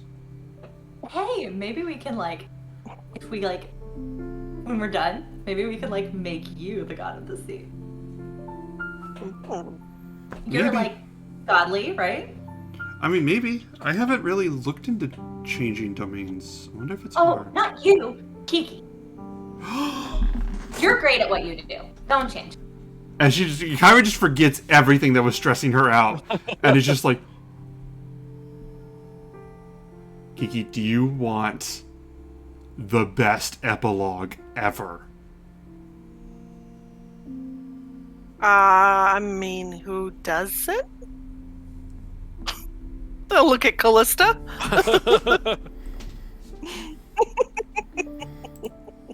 You're doing great. This is one hell of a happy ending. Oh! All salty and wet. Yeah, absolutely. That was Jen, not Gray. Oh, Oh, okay. we Dang know. it. And Kyra goes, okay, so you Anyway. you met Dad, and you saw the shrine and you saw the hall. So, what are you all Now thinking? Have to decide whether we chase after the horn or we go light the forge. Well, I feel that we forge. need. The heroes had a chance to shape their destiny as two roads laid before them. One of them could lead them into the den of the sins of the past, and one of should let you do your thing. And she starts mouthing the words as she's writing down. Seems I wonder whether or not we can find more information about three-headed dogs. I don't know if I can punch that many heads. I mean, Yeah, you probably could. you can handle at least two of them, and then we'll send Kiki after the third. Well, I watched a play somewhere where they were able to enchant and lull the multi-headed beast to sleep with music. We've got Kyra, we've got Callista. I wonder if that would work. We I could mean, do. I can cast sleep, but it's very strong. That does seem like something from somewhat of a hack writer. I don't think that I think that I liked the story she was telling for a while, but I stopped listening to her tales a while ago. It's a complicated thing, but I remember that too. I have music. I mean, do you think we'll need to have weapons specialized maybe for a three-headed dog? I mean, 3 bones? 3 big bones? I mean, we have Or- bags of meat. yes. I'm sure if we throw it in 3 different directions, perhaps it'll tear itself apart. You know what? She looks at If Calista. I You'll have to were write about that three- one. If I were a three-headed dog, I would not know where to go to follow the tree. I mean, come on. I think that at this moment this leads to absolute danger. That's our life. Maybe going for like a 3-foot horn might be a little bit easier because technically we would just have to bring it back, right? I mean, we don't need to like wear it on our heads or anything to go to this forge. No. Do we need to wear anything on our heads to go into the forest? I'm just saying, like, do we need the horn to do the next thing? No, Well, we need but to it was have all of them before we continue on. correct. My feeling at this point is that while it doesn't seem likely that there's a very high chance that they're going to pawn off or otherwise destroy the horn, that chance isn't zero. But I don't think that the forge is going to get any more infested by evil three-headed dogs in the meantime. Well, if you do think about it, they have been there for 150-ish years. What's another day or two? I'm inclined to go after the horn at this point. That definitely sounds well. better. At least it Al? sounds a little less Oh, I'm death, in. like the least of the Oh, lesser of please, evils. You're worried about death. You're the only one who can take a bloody carriage to the face and not worry about it. Oh dear, true. did we end up going shopping for all of those potions that we had wanted? I Were did. you not there? I thought you guys did I all went on shopping for a bunch individually. of stuff, but I did not Some I know buy Callista did. potions because I spent all my money on other things. Bow chicka wow wow. No, I mean I don't God. think I mean, could I just retroactively say I found, I don't know, 2 potions of healing? Could I do that? You want anything you want to have bought, you could have bought off screen, if you have the money for it. I would imagine I have like money to at least even just buy What is your a current couple finances? healing potions. Healing potions like 50 gold. Oh yeah, you definitely have it. Just subtract it. You have dollar money, friend. Like, is that for real life or is this in like D&D life? In like Because- D&D life. D&D life. Oh yeah, D&D life. Woo! I I'm don't gonna know go your ahead and have- finances. How the hell are you supposed to know that, Jen? He's a Jesus. DM. He's all knowing. I mean, what am I going to tell you? And Yeah. competence. DM/CPA. Omnipotent. Yeah, but can I say that I bought like say 2, so that would be what 100 gold, right? Yeah. For 2. Okay, Yeah. so I'll say I bought 100. I'll say I got 2. Welcome to Dungeons and Down Payments. I love that. I love that. Oh my god, it's so true. Um, I'll have I- bought 2 as well, and then I'll give one to Euphemian. Since we have some people in the audience that are learning D&D, I know that for a fact. So I will just clarify right now that D&D has become a narrative engine, but in the base game, it's a lot of math and a lot of sitting there on spreadsheets going, okay, I can afford this. Do you need this? No, I have that. Yes. Okay, is this? Do we need? There's rules for pitons. For pitons, the steel things that hold Pitons. pitons. There's rules for building tents. You need all of the supplies. So we're sparing you when we do it this way. Sorry, that's my monologue for a second. That's my wall breaking monologue. I won't do those that often. Add a potion, Euphemian, I'll buy you one. Alright. I put Did it we- towards the backpack. So Did we'll we see get what the happens. jewelry? Appraised or anything Appraised yet? or Not anything? yet. No. Did we want to do that quickly too? Oh yeah. Let's do that Yeah, before we I head don't know off. what it looks like. What jewelry did you get from where? Because I'll have to double check my 6 jewelry. 6 pieces of jewelry. notes. From where? From Graxus. Graxus. Okay, that's. Let me double check my notes because I have it sorted weird and I need to actively look it up. 6 pieces of jewelry worth unknown amounts. Why the frick did I do that? I could have just told I don't you. know. I could have just told you, and then I don't have to look through all my notes. I created a problem for myself. Yeah, that's what DMs. That's what we do. That's the DM way, yeah. Completely unnecessary problem. Well, it's all D&D is. It's completely unnecessary problems. Basically. Let me see. See, the thing is that D&D is problems that you can solve by hitting them hard enough, Uh-huh. and, you know, there's very few problems like that in real life. That's fair. Oh, okay. What the frick? Sorry, I just looked up how much. Oh, they're worth 25 That's each. They're worth lovely, 25 each. Okay, I thought it was something else. I thought the number was a lot higher, and I misread. Oh, only That's like 25 GP. 150. Yeah, that sounds about right. We could just put that directly toward the potions. They do a thing in some streams where people can, the audience can tip to buy items for their viewers and stuff. We're not going to do that. I'm just thinking about that out loud. That's not going to be a thing. Anyway. You mean where the audience can buy things for the players? Yeah. Like the Hunger Games? Yeah. And so I saw someone do it like on, it was not Call of Cthulhu. No, it was Call of Cthulhu, where they could pay to like give boosts to the players, but also to like implant new phobias and backstories to them and stuff. So like they would just like be played, and someone just go, oh hey, we got a tip for such and so. You're now scared of pumpkins. And I was like, that is such a bizarre way of playing a stream. I can just imagine that one asshole out there who's like, okay, I'm going to dump all of my channel points so that Kiki has 7 million magnifying glasses. Yes. That would be like wild magic in the worst way. Yeah, that would be good. Yeah. Ugh. Let's not have the ideas to the audience or us, for that matter. This can only go well.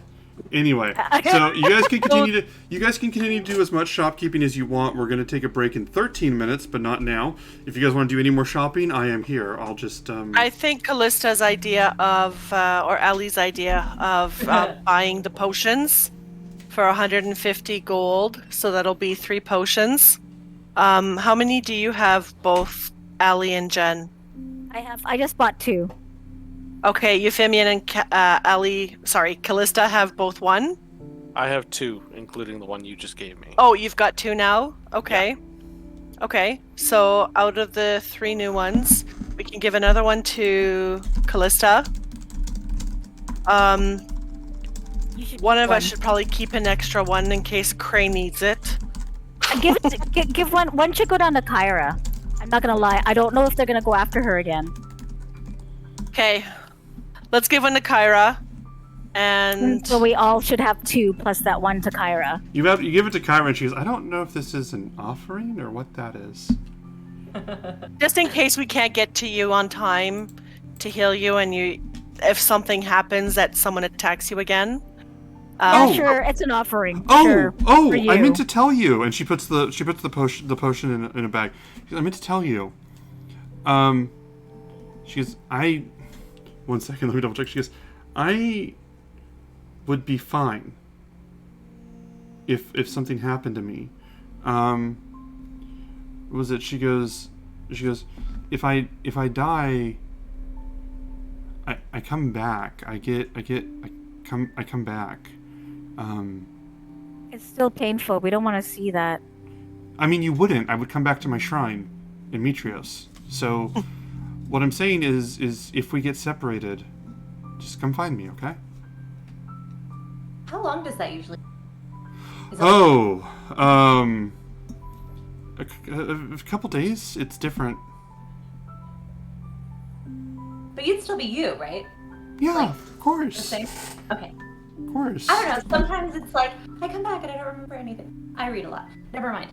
No, that would be ridiculous. And then how would we even stay friends? How would I even keep my followers? I think the followers would Could become leave tattoos all over your body. Yeah. Yeah, it's just all Okay, of those. hold on to it in case we need to use it on Cray, and you're the closest one to Cray. That makes sense, yeah.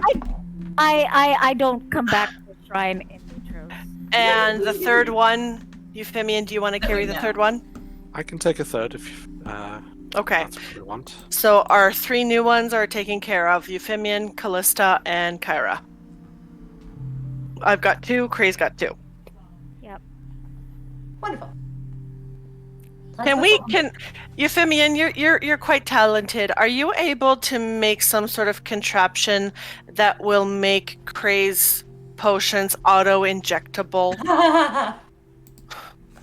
I don't That like this might- idea. Take some time. I do not. I can No. see what I can do. Nope. She goes, I read a story about this brilliant go with me on this, it was weird, this brilliant talking lizard that was able to make things like that, and he would make these devices that would help save people, and I kind of wish we had that right now. That would 'cause be. That's an incredibly tall tail. A It tall was- lizard. Okay. Yeah, it was strange. It was kind of scary. It's hard to explain. But anyway. Seems like a bit of a wanker. Yeah. I And she just looks off must in the say distance. though, I'm just starting to have some for you all. Please don't ruin it. Just don't. They're called Okay? feelings. No, there's nothing called feelings here, okay? Kyra backs up like she doesn't want to touch or break anything. Okay, you know what? I don't like feelings, and I don't want you injecting things. Let's go and find one's the fair. damn horn. That's fair. That's consent. Or those dwarfy things that apparently I said. Listen, I don't like it when people talk to me, okay? There's actual dwarves out there. I think we should try to find them. Maybe. If not, then let's go find the horn. You know Actual dwarves. Are they theoretical dwarves?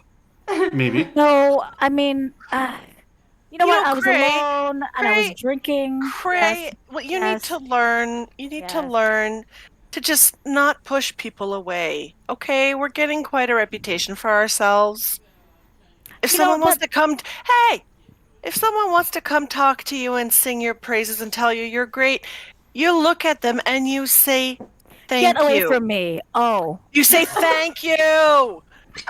Don't push them away. You know what? I always find if I push them away, they go closer to you. Problem solved. But sometimes they have something to say to you. A dwarf wanted to talk to you. They could have been telling us something. Don't push people away. To be Listen fa- to what they say to- before you tell them to F To off. be fair, and Kyra comes I like over. that. Kyra comes over and puts her arm around, like Krarin with almost this like big sister stance of "Don't be mean to my little buddy." And she's like, she's like, to be fair, we've had instances where people have been friendly to everybody that they met, and it went really, really badly. That's where Euphemia jumped out a window. Oh, Euphemian did jump out of a window. I'm not trying to embarrass you. I'm just trying to point out that Kraven might have a point. Like that's possible. Okay, but But still, but give them yes. 20. Give them 30 seconds before you actually decide whether or not they're assholes. and then Okay, can I don't punch don't them? just assume. No, only if they deserve it. Maybe Give 'em a direct chance. them to Kiki. Oh, you know what? Well, that's I getting will them do punched. that. You know what? That's better. I will go, and next time somebody talks to me, I will not punch them right away, or tell them to fuck off. At least give them a bit of time to say what they want to say. And then, depending what they say, then you can kick them, bite them, kiss them, Oh, jump them, no. whatever you gotta do. Oh. All of the above. Why? or- I don't know. Is this kissable or something? Because I've been getting a lot more than I really should be. Yes. Oh. Can I just You point asked. out the fact that just because they're dwarves does not necessarily mean that they're from this one particular clan of dwarves that happen to live in this place. There are a lot of No. dwarves in the world. This seems somewhat racist. It's a family of Well, 7 of them. They sing and they dance. They work. Oh, you can't tell that everything. story Like, anymore. You can't tell that story anymore. You can't. Are you? I have to stop you. It's received a lot of condemnation. I believe we need to go and get our horn and toot it before we go and find some dwarves. We are going after the horn. We'll do the forge after. So horn, and she sort of points the quill at Kraven. Horn, and she points at Euphemia. Horn. Horn. Horn. Callista. Horn. Horn. Kiki. Horn. Horn. All right. There we go. We got the horn. We're all Kyra? horny. I'm holding my imaginary quill to her, Kyra. Horn. I high Oh five my. Euphemia for that. Gray is just like, are you? Oh my god! Like I need to leave now. We need to get going and like do stuff now. Let's do it. Gray is back to being broody. Yeah, Popping off. just stomping off and being like, I need to get the damn horn. Um, Yeah. what was Even it? my mom agreed horn. When you guys are getting ready to go, this Holy shit! Tammy's mom, I Honestly- love it. Honestly, if your mom had said that we should do the Forge instead, I probably would have just switched camps.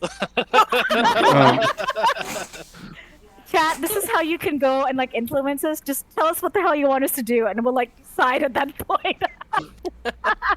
See, this is why I don't watch the chat.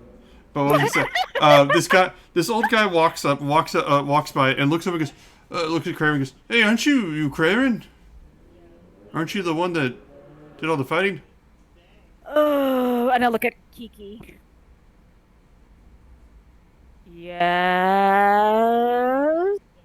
That's nice. Good job on that. And he just keeps walking. Cool. And Kyra just goes, "Okay, I guess in real life not everything has narrative value, so I understand if you don't want to talk to everybody that comes up to you. But Hey, but you know, I didn't push him away and I didn't punch him, so really, That I is- think that's character Okay. growth. Amazing. That is Arc. personal growth. You have an arc. I swear Pray. I don't pray me. I only have some for you guys. So don't call it feelings. It's not feelings. Sweetheart, you are so bad at words. I'm not a bard. I know. I punch things. And they punch me back really hard. And she turns to Callista and goes, "Kelly, I'm sorry." You guys are great. I just For punch what? things.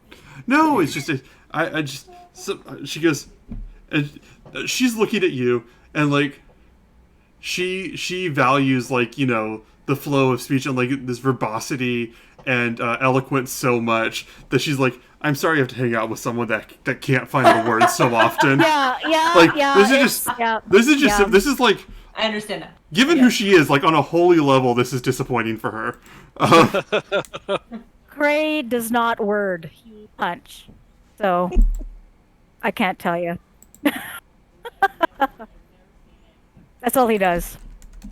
And that's how That's you the- solve things. That is a great start, Cray. I have to say. I'm really proud of you. Cool.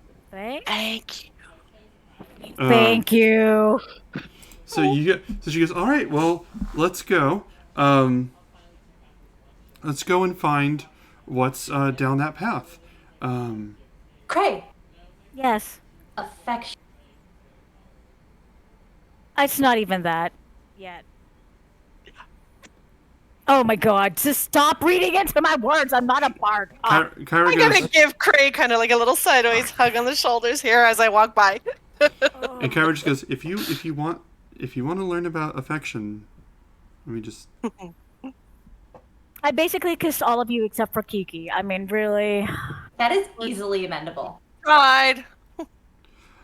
I did. It got your gill. I have a responsibility as a storyteller, the storyteller, to make sure that I know all of the dynamics and important aspects of your journey. Craren, Put up, we're a dysfunctional family. who is the best kisser? Oh, well, I'd have to go and try Kiki first. But we'll leave that for next time. We're gonna go on break. We're gonna go on break. We're gonna be back in 15 minutes.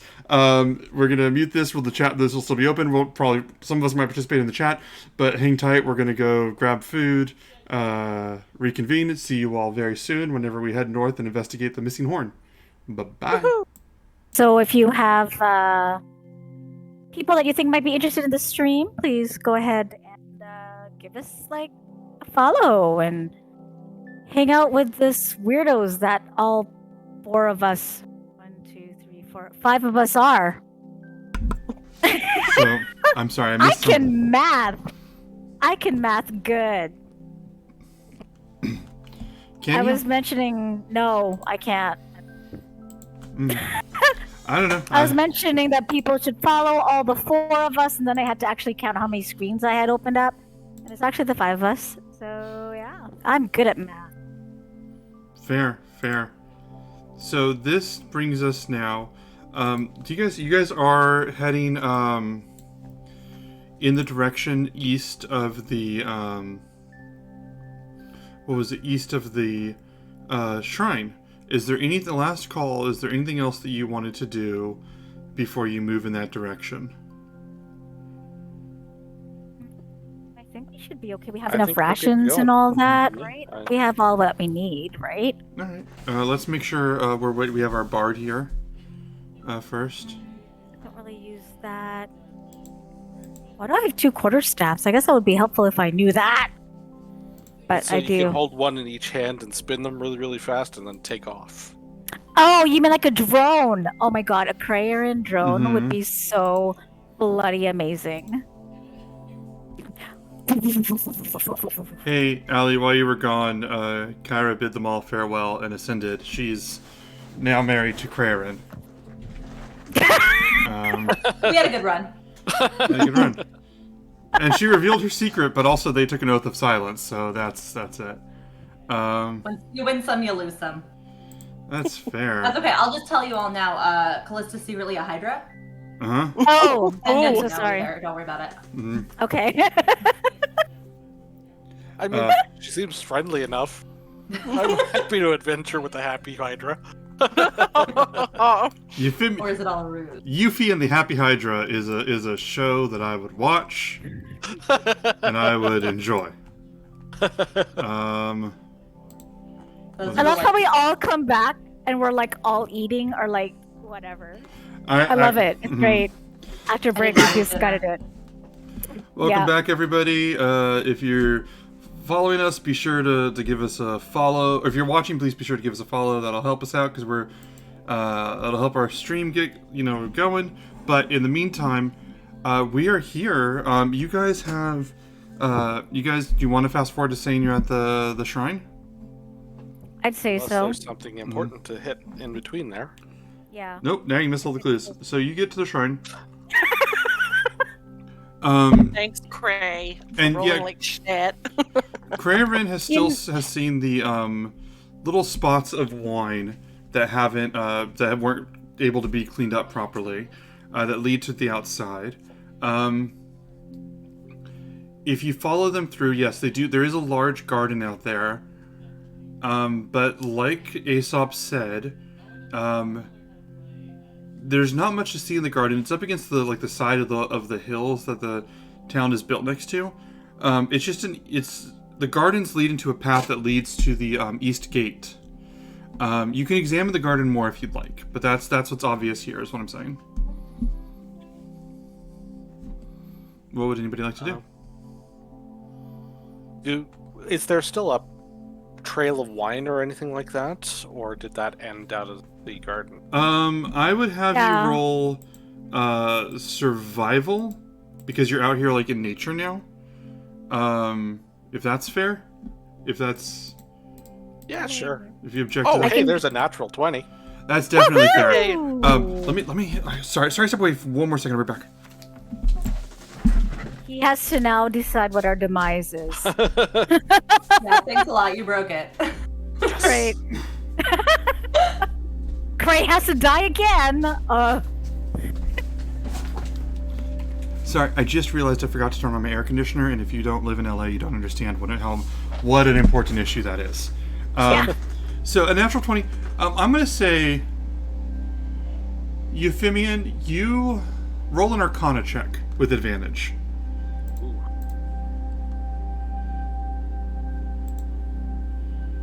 18. 18. You look around and you see most of what happened has been tended to. I mean, cleaned up because it was days ago. But you do see near some parts of the garden, you would see like some minor impressions in the ground and like flowers and stuff that are sort of damaged, like broken or snipped or broken or bent. When you look in there, you see parts in the ground. Whoever was here was a lot of people, and at least one of them made their way through the flowers, leaving hoof prints. small hoof prints. And Ballista hoof prints? they would be Callista's type of hoof prints, but they would be smaller.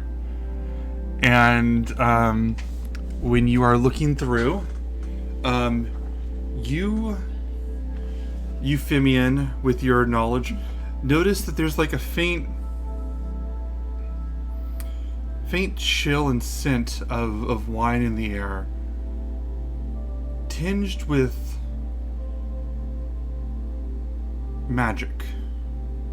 Some intangible glisten in the scent. But that's what you notice. Is there a pond beside here? There would be a pond, yes. Are there fish in it? There could be some fish, yeah. I will Maybe. stick my head in the water and I will ask the fish what they saw. Can you talk to fish? I can communicate simple ideas. So you can tell fish what to do. Tell me what you saw. Isn't that what goddesses do when they're goddesses of like salty, wet things? You dunk your head in the pond, and I don't think you explain it to anybody. So you just dunk your head in, and Couch goes, "Oh!" and it starts making notes. You see a few, I'm going to say koi. You see a few koi swimming around, and this koi looks at you, it swims through, and just looks, and so you say, "Tell me what you saw." Is that what you say?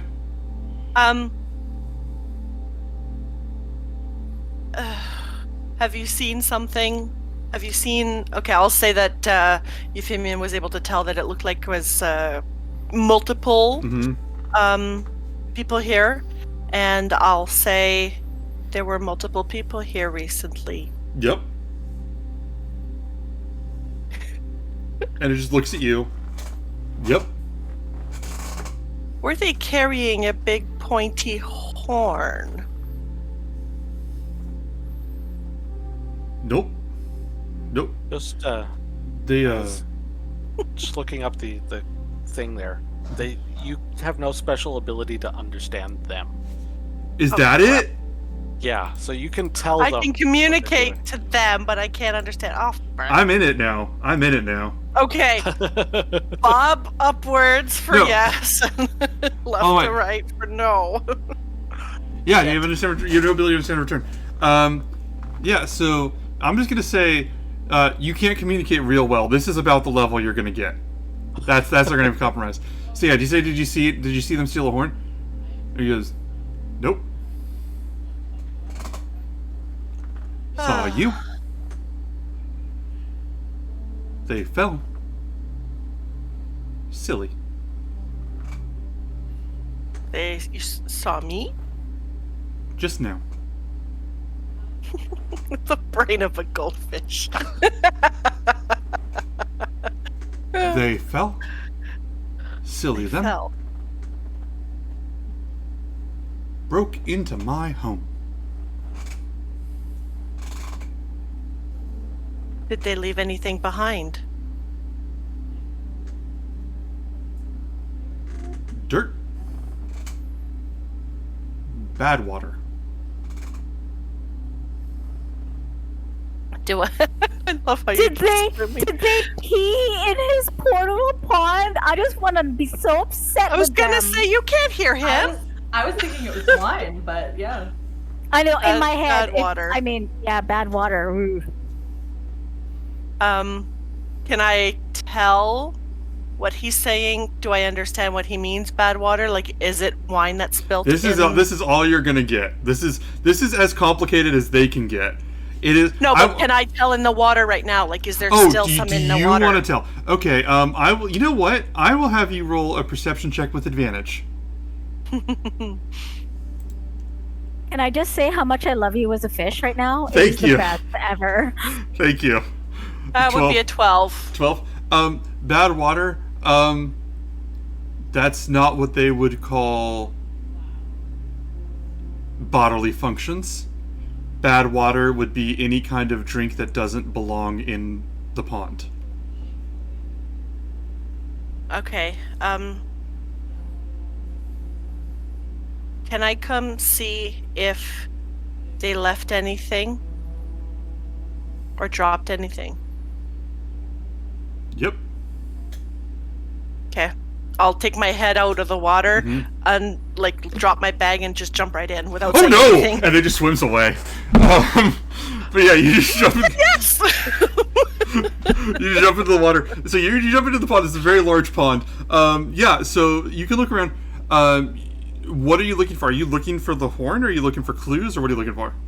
I'm looking for anything that may not belong in the bottom of a pond, but like something that has maybe fallen recently. So obviously, if other stuff has been in there longer, there's going to be sediment and crap on it. Okay. But I want to see if anything looks like freshly dropped. All right. Let me see what I can find. Let me see what I can do for you here. What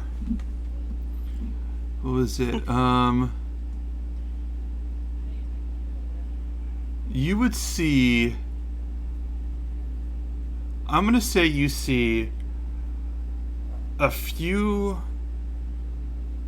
coins, a few sticks, 2 coins, some sticks, and a piece of bacon. I'll grab the piece of bacon, and if I see the fish, if Oh. he's hanging around, He's swimming like in a panic, but it's not a big pond, so he's like trying to like just sort of in a circle at the edge. okay. I'm gonna try not to get too close to him, but I just want to say thank you, and then I'll head out. Hi. And just like swims over. Did you leave the bacon in there, or did you take the bacon?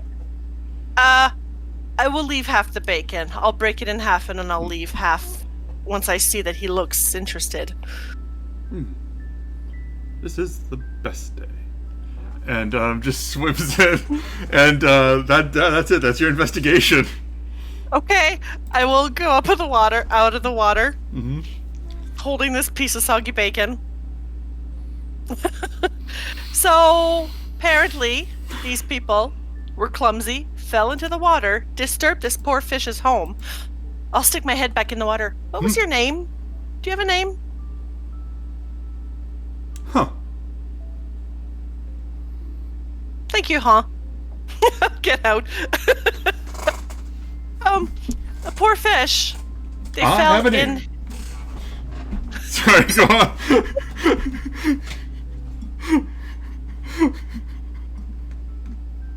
The next 2 hours is just this fish. Let me put it. If I had a nickel for every time you guys this group tried to spontaneously advance the story by speaking to a fish when I didn't expect it, I'd have 2 nickels, which isn't a lot, but isn't it weird? It's happened twice.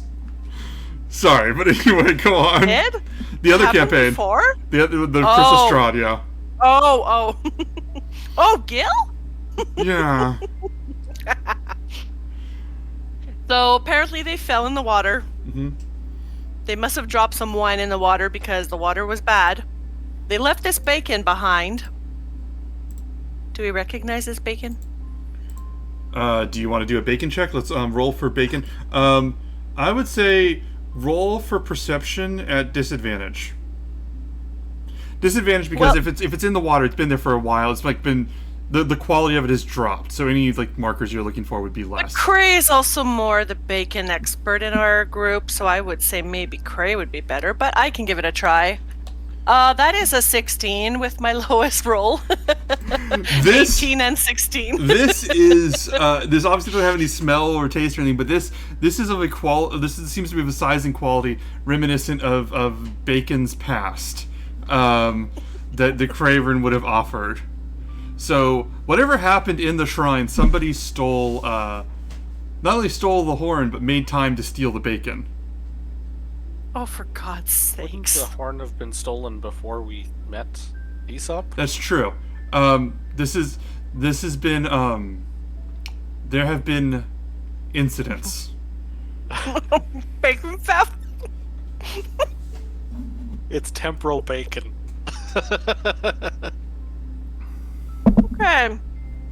I think we've gotten all we can get from this bacon. I've got my answer, but I'll do what I can to mess with your timeline. I'll just stick my head back in the water. Here you go, huh? For you and your friends, if you guys want to share. I'll just drop the piece of bacon back in. Thanks. Other fish goes, huh? He goes, and eats the bacon. I love this. Fish bacon.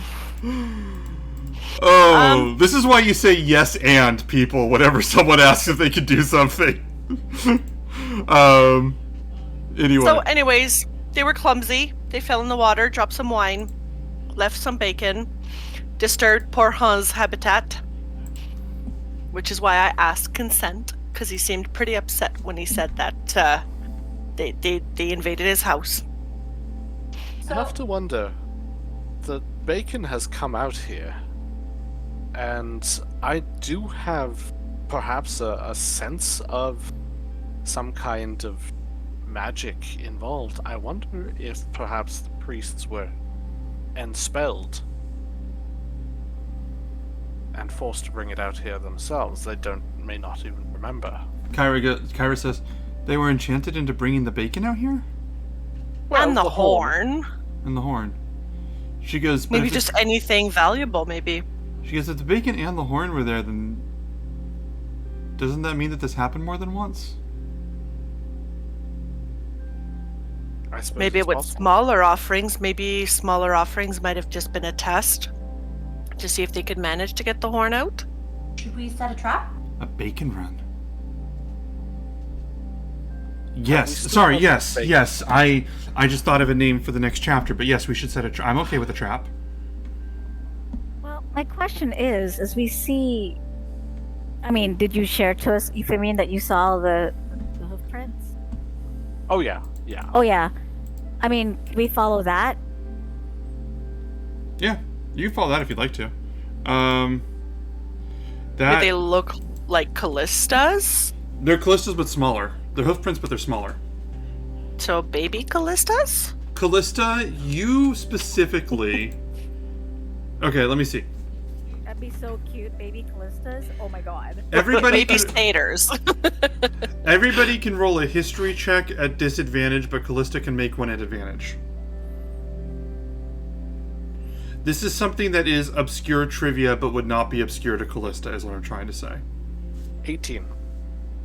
What type It of says check again, Euphemian sorry? rolled a 28, is what it says on my page. History. I've got an 18 and a 22. According to mine. It's a 28 on my page. That's ridiculous. Okay. That's a 12 because my other roll was a natural 1. Whew. Callista, you don't have a large hit connection to your past in a lot of ways. So there's a lot of things that would be common knowledge for a satyr that are missing for you. Euphemian, in your studies, you would have read about, at least academically, the different creatures on this continent, however tastelessly that might have been worded in your teachings, of including variations on satyrs. Some that are smaller, some that are there are lots of different magical beings that are not discussed as much because they're not part of. Let me back up.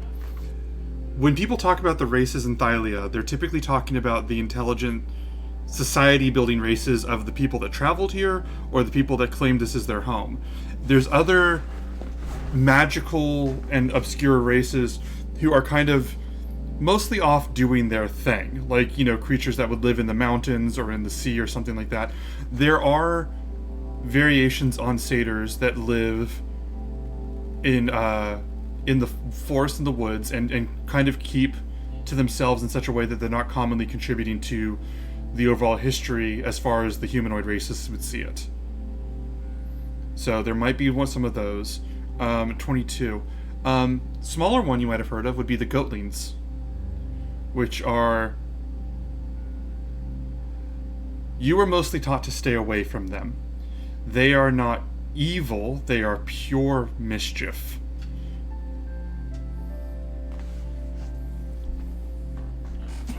And that is what I can give you. I will. Oh, you had an 18 relay out of this- 22. Sorry, go on. Yeah, I will relay this much to the others. That could be looking at Goatlings.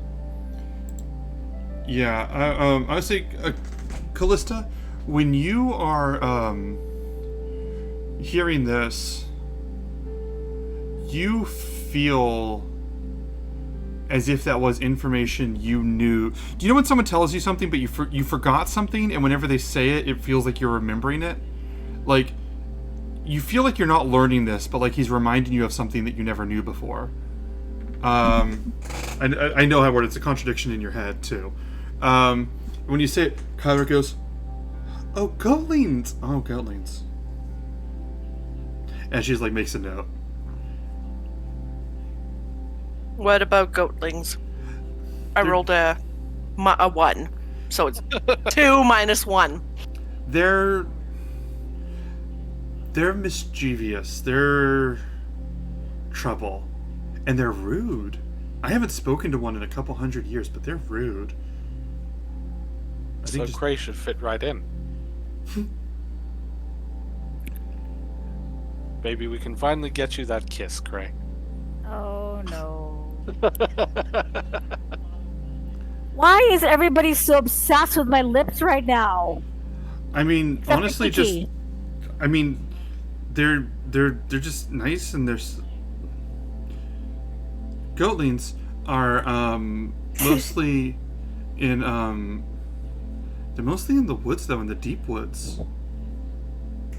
And she looks over in the distance and she goes, Are they strong? Because I can't imagine someone like that trying to be to carry this. No, it would take This like 3 or 4 of them to do that, maybe 5. do they travel in packs? There were a bunch of prints, weren't there? There were. Yeah. She So goes- it's possible. There seems like there were quite a few footprints. What was it?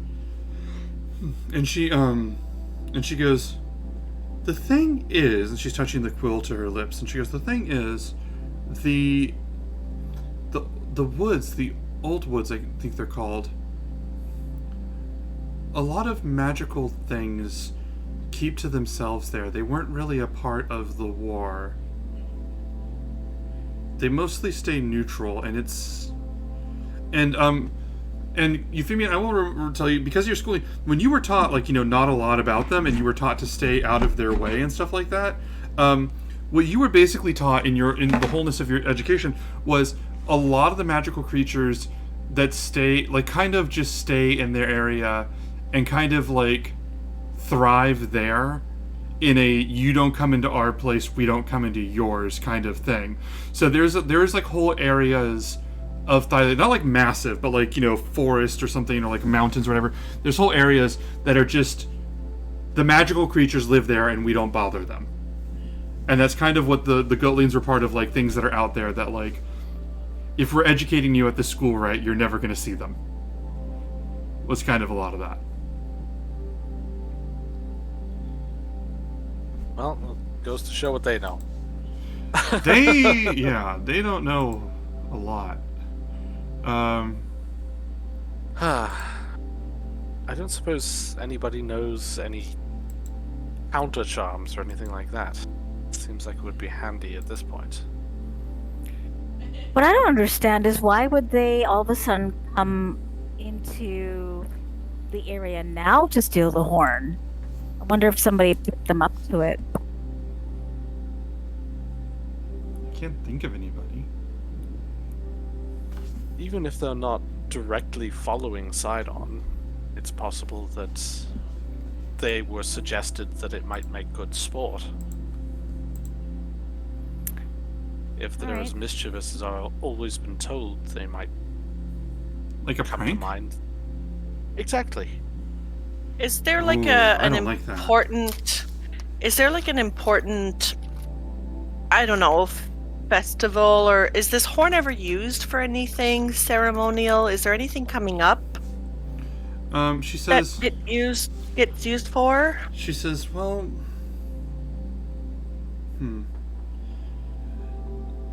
You can prepare special wines and elixirs in the horn that are imbued with certain qualities because they were prepared in it. Drinking from the horn can make you powerful, and it can also ready your body for certain types of magics and certain possibilities that you couldn't have done otherwise. It's not something that's done a lot. I think back a long time ago, Aesop would help oversee letting certain people drink from it whenever the time came. And I assume this would have part of the ceremony for becoming a Dragon Lord. Yeah.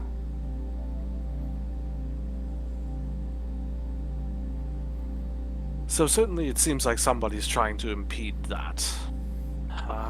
I have to think that Versi wanted you to drink from it. She's preparing you for something. So I'm not super familiar with the Dragon Lords, but that guy who was like flying on a dragon, Yeah? would he that be the same thing?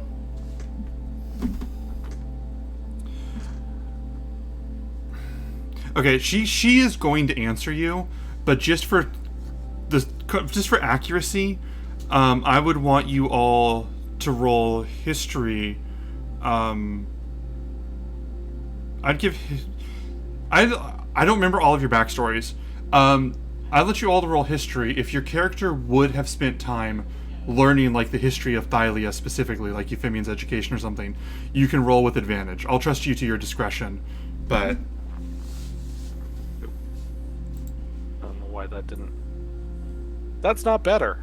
I guess I was goofing off on that session. Yeah. I got a 10. I got a 9. Yeah, I got a 4. all Oh of you, my and you God, got a we're all 7. dumb. Okay, so I'm just gonna do it this way. Kyra goes, well, I mean, Dragon Lords, and she looks at all of you. Dragon Lords? She just They're goes, made? They're made? dragons don't work with humans, elves, dwarves. They don't work with them unless it's under extraordinary circumstances, or that's how they were raised. So for someone to be a dragon lord, they'd either have to get the dragon's respect, which is an extremely hard thing to do,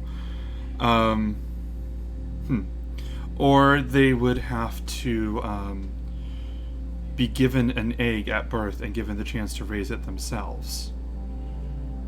A dragon lord is someone who either completed the incredible task of getting a dragon to trust them, which not many have done.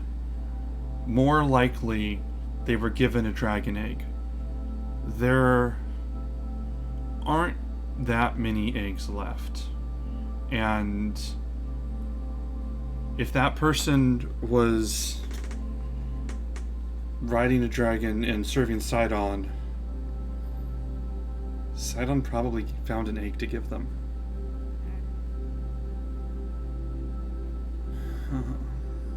Say this person were made to drink something from the horn, would that make them tougher, more invincible? And she goes, well, drinking from the horn does have certain benefits. 1 second, please. I'm double checking something. She goes, drinking from the horn does have certain benefits. I don't think it would make you invisible. But what was it? It gives you extra understanding and opens your mind up and helps you to do certain things. It allows you to receive certain magics and understand certain things, such as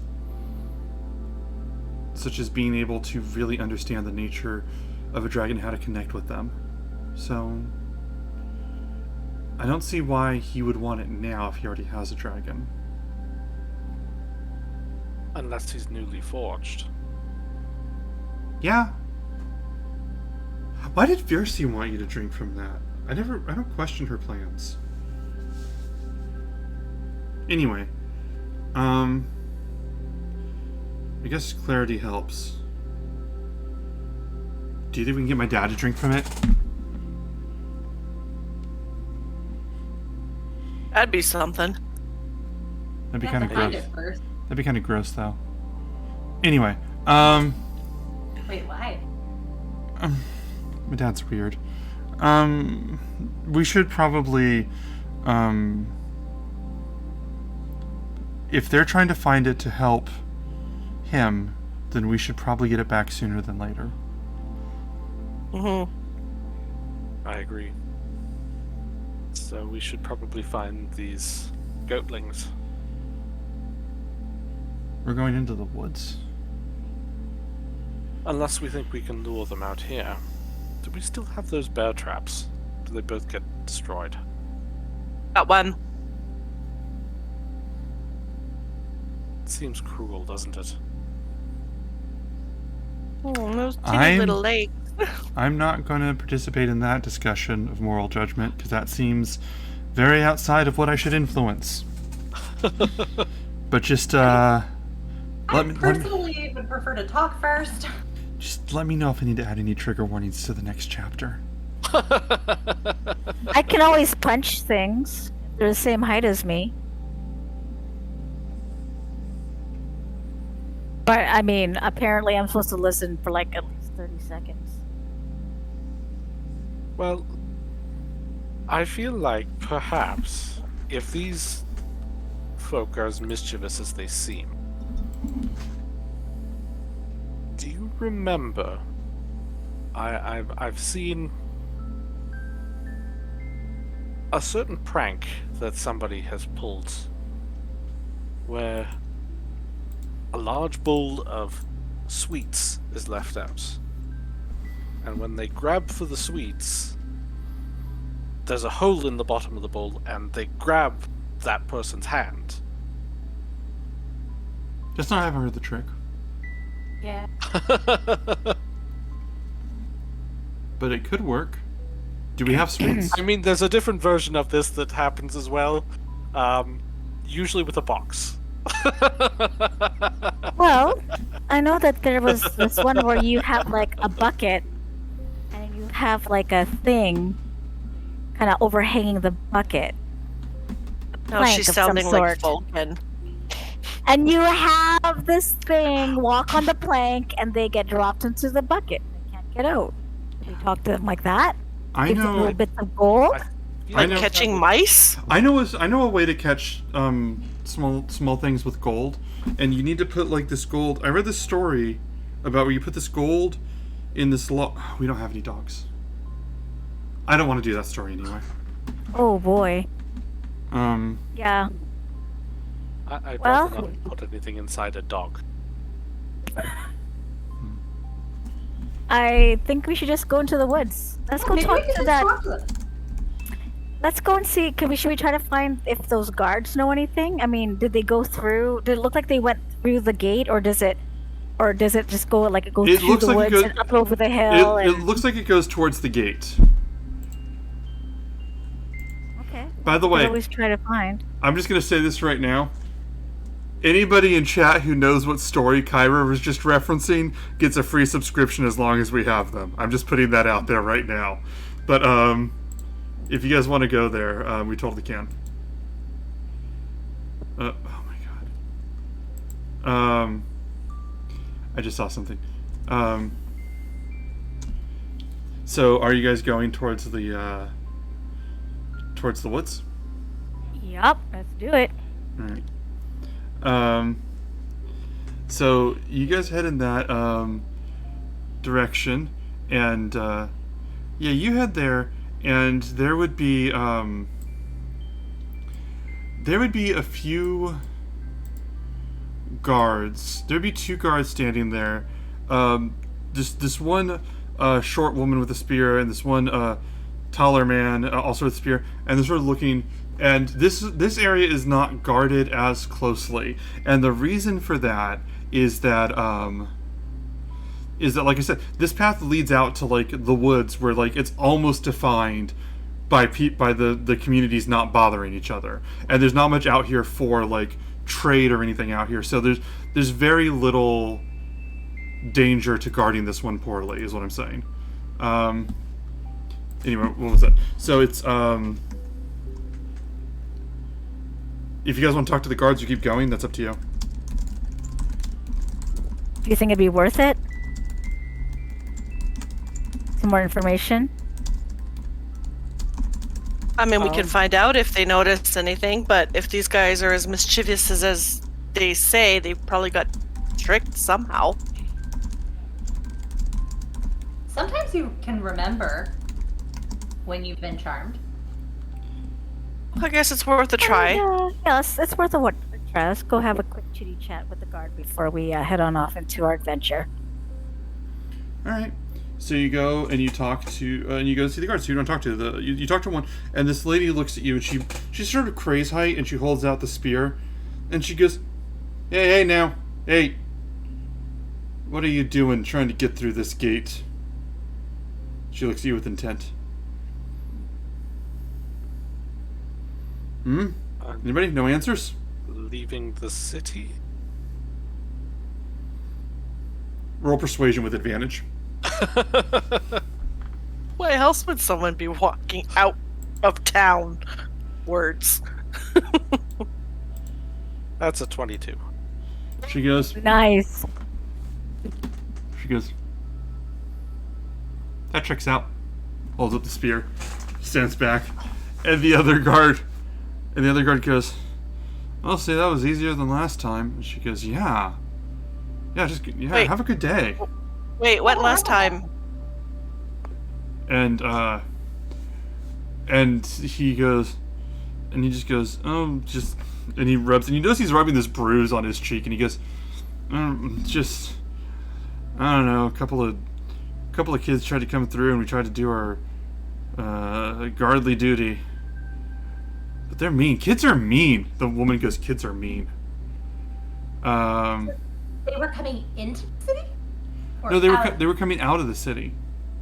I feel like you've got this backwards. I feel like you're supposed to be protecting people coming into the city, guarding against that.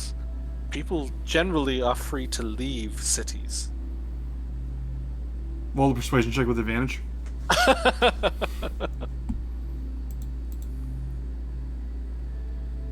Another 22.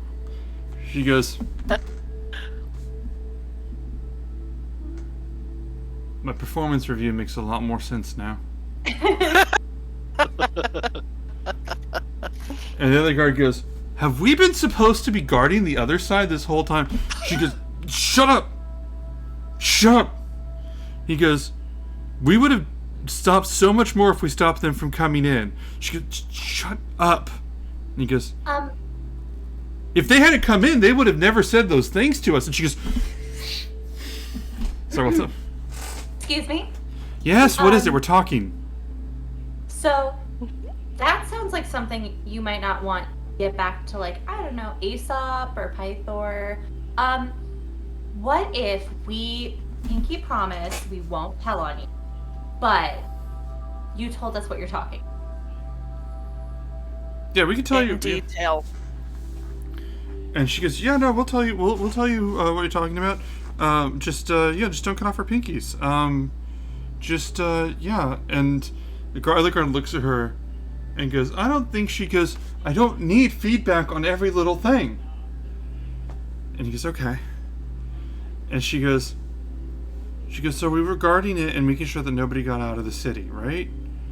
And these kids came through. It was night. I was tired. And these kids came through and were trying to get through. We were obviously keeping them in, like it's their job. The other guy just looks at her, just so tired, in a totally different way. And she goes, and we tried to keep them in, and they just said the meanest things. Just really, and I don't lose my temper that often. And he goes, you lose your temper? She goes, oh my God, I'm telling a story. Anyway, I don't lose my temper that often. Gray really likes her for some reason.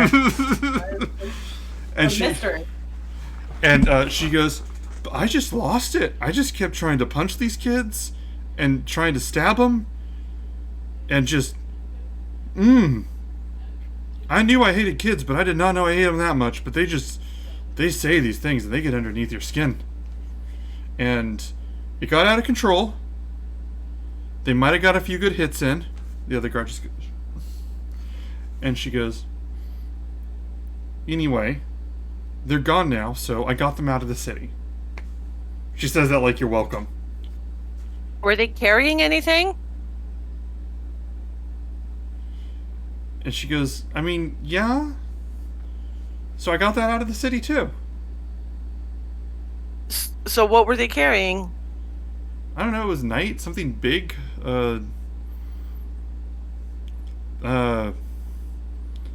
Big rock maybe? What did they say? He goes, and she goes, "Just real cutting stuff." And he goes, "They called you short." She goes, "Would you just shut up and let me tell this?" And he goes, "Are you short?" And they said you had a bad temper, and they said that you can't punch things right. Okay, listen, I understand this. I can see why she would get angry. Please do not continue talking to her in this manner. She's trying to tell a story. Do you mind? I'm sorry. Thank you. Go on. She goes, "Thank you." So they called me short, and they said that like I have. They kept making fun of me, and just they said that my legs had no hair on them, which is the first time I've ever been insulted that way. But and it just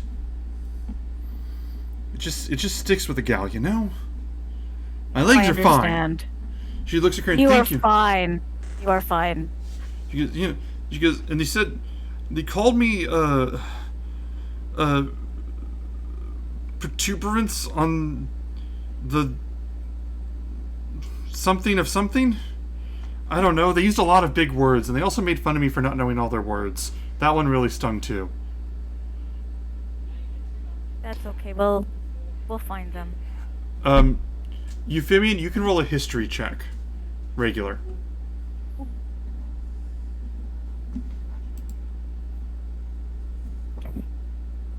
Okay. Oh no. None of this is ringing a bell for That's you. an 8. None of this is ringing a bell for you. These are legit clues, but there's nothing here. Well, let us find this. Do you know what direction did they go, or just straight out the gate, or did they go off into the woods after that, or? The guy goes, "They just went straight out the gate and down the road. Really only leads down out there, so I have to imagine they just went that way." And she goes, "Good riddance. If they ever try to get back in this city, ooh. But if they ever try and get back out," and he goes, "We were just over this."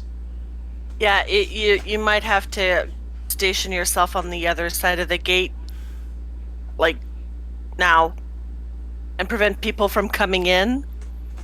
All right. Because I think that's where you'll have more positive results. Okay, we'll try it your way. Just I'm sure it'll Kiki, work. right? clear. Kiki, right? Yeah. Yes. I heard about like To be the. clear, Hmm? we are planning to come back, and I would be very disappointed if it turns out that we have to fight you in order to get back into the city after we're done there. The tall guy goes, "Oh, don't be worried about that. We're very bad at fighting. It'll be fine." And Will you at least remember us? oh yeah, no one can forget. And he points up at Kiki. She goes, "Are you kidding me? No one can forget her." What's her Good. name? She goes, "That's Kiki. Kiki. Very good. Legend's true. Are you the daughter of Pythor?"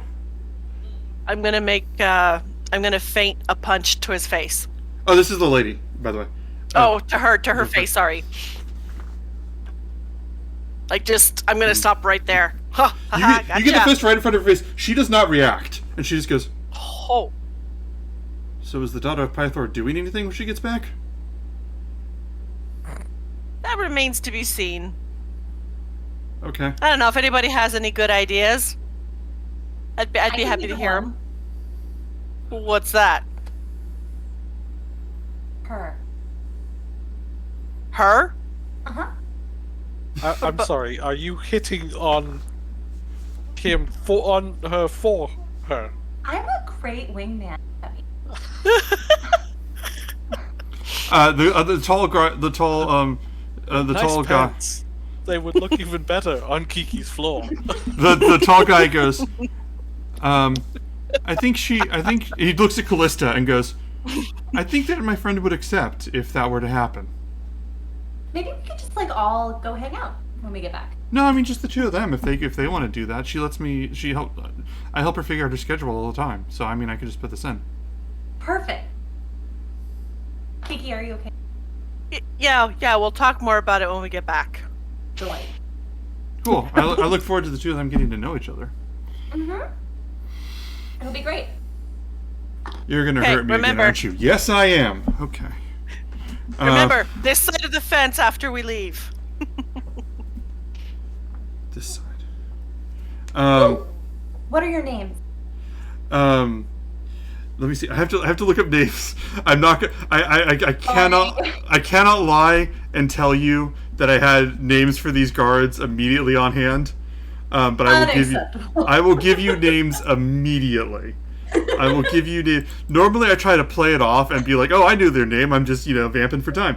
But no. There's nothing here. What was it? Her name would be Nausicaa, and I'm putting it in this chat. And also, Like the horse we have. yeah, yes, and his name, Oh, we don't have that horse anymore, so. that That's Nausicaa. the one you. No. Yeah.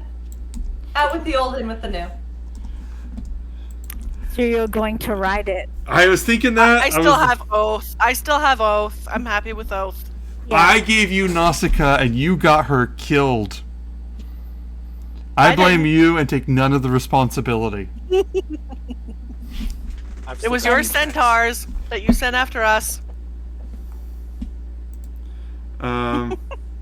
You want more centaurs? That's how you get more centaurs. Stop it. In Kolos. Is it like murder if a centaur kills a horse? Oh It's my like god. manslaughter. Half horse slaughter? Yeah. Homicide. Homicide. Oh Oh, my gosh. What are we talking about? Sorry. Anyways, we're opening the gate. We're walking out that way Into the woods. yeah. and to the deep dark woods. You guys had basically, you were heading in this direction. Let me see. Let me find some forest music. I don't know what forest music is, but I can find it real fast. As we're walking away, I'm just gonna kind of grab Kelly's elbow a little bit and kind of keep her back. Cal, Uh-huh. what are you trying to do? I just thought I was helping. Do you see how incompetent they are? Who would be Oh. attracted to that? I would. Okay, well, to each their own. They Just- seem to make it up with enthusiasm. They're Yeah. very responsive to feedback. Let me see 1 second. I will not do that again. Okay. So you guys, this is amazing. You I'm guys, also very responsive to feedback. Okay. you head out. As you head towards this road, yeah, this is like this road leads mostly down a path. Basically, there's like hills on either side. Like you saw, there was hills on this town. I forgot the name of the town. Astoria. Was it Astoria? You saw there's like hills in Astoria. There's hills along here, and basically it's the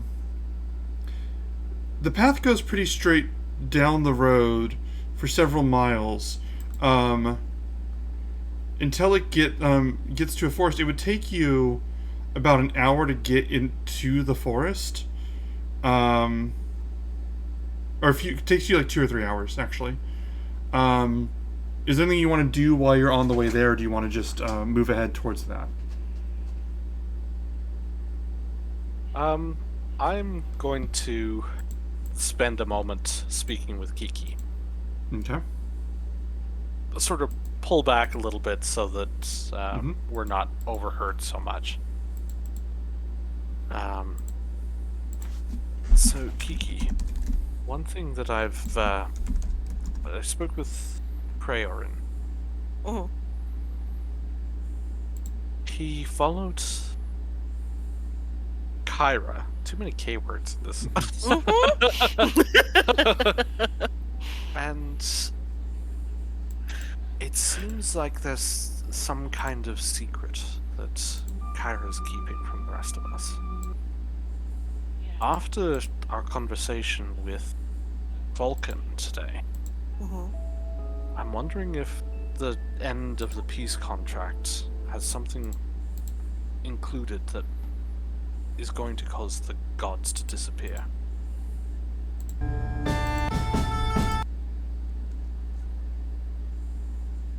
That they're losing their presence, their self. Well, that would definitely make what Vulcan was saying make sense, actually. To some degree, at least. Yeah. And I mean, I'm sure Kyra is keeping quite a bit from us. I mean, she is cute and helpful when we really need it. I'm thankful to have her, but I can't help but think that there's maybe some other motive that she's with us. I'd like to think that she's definitely wanting to help us, but I feel there's another reason too.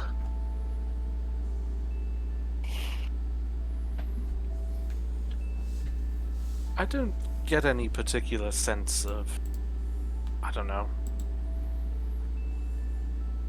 alternate. I think she's being legitimate when she says she wants to record our tale. Certainly, it seems like her mind works inside those parameters so much that I don't know that she would necessarily go outside of that, but... Well, I mean, certainly... Go ahead. Certainly she's a goddess. I don't expect that it's likely that she's telling us everything. I said as much to Cray earlier, but perhaps it's something just to keep in mind.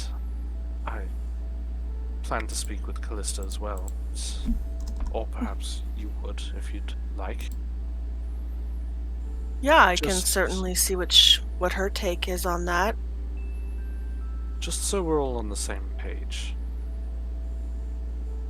I feel like perhaps if there is some lack of clarity on her part, it may not necessarily be voluntary.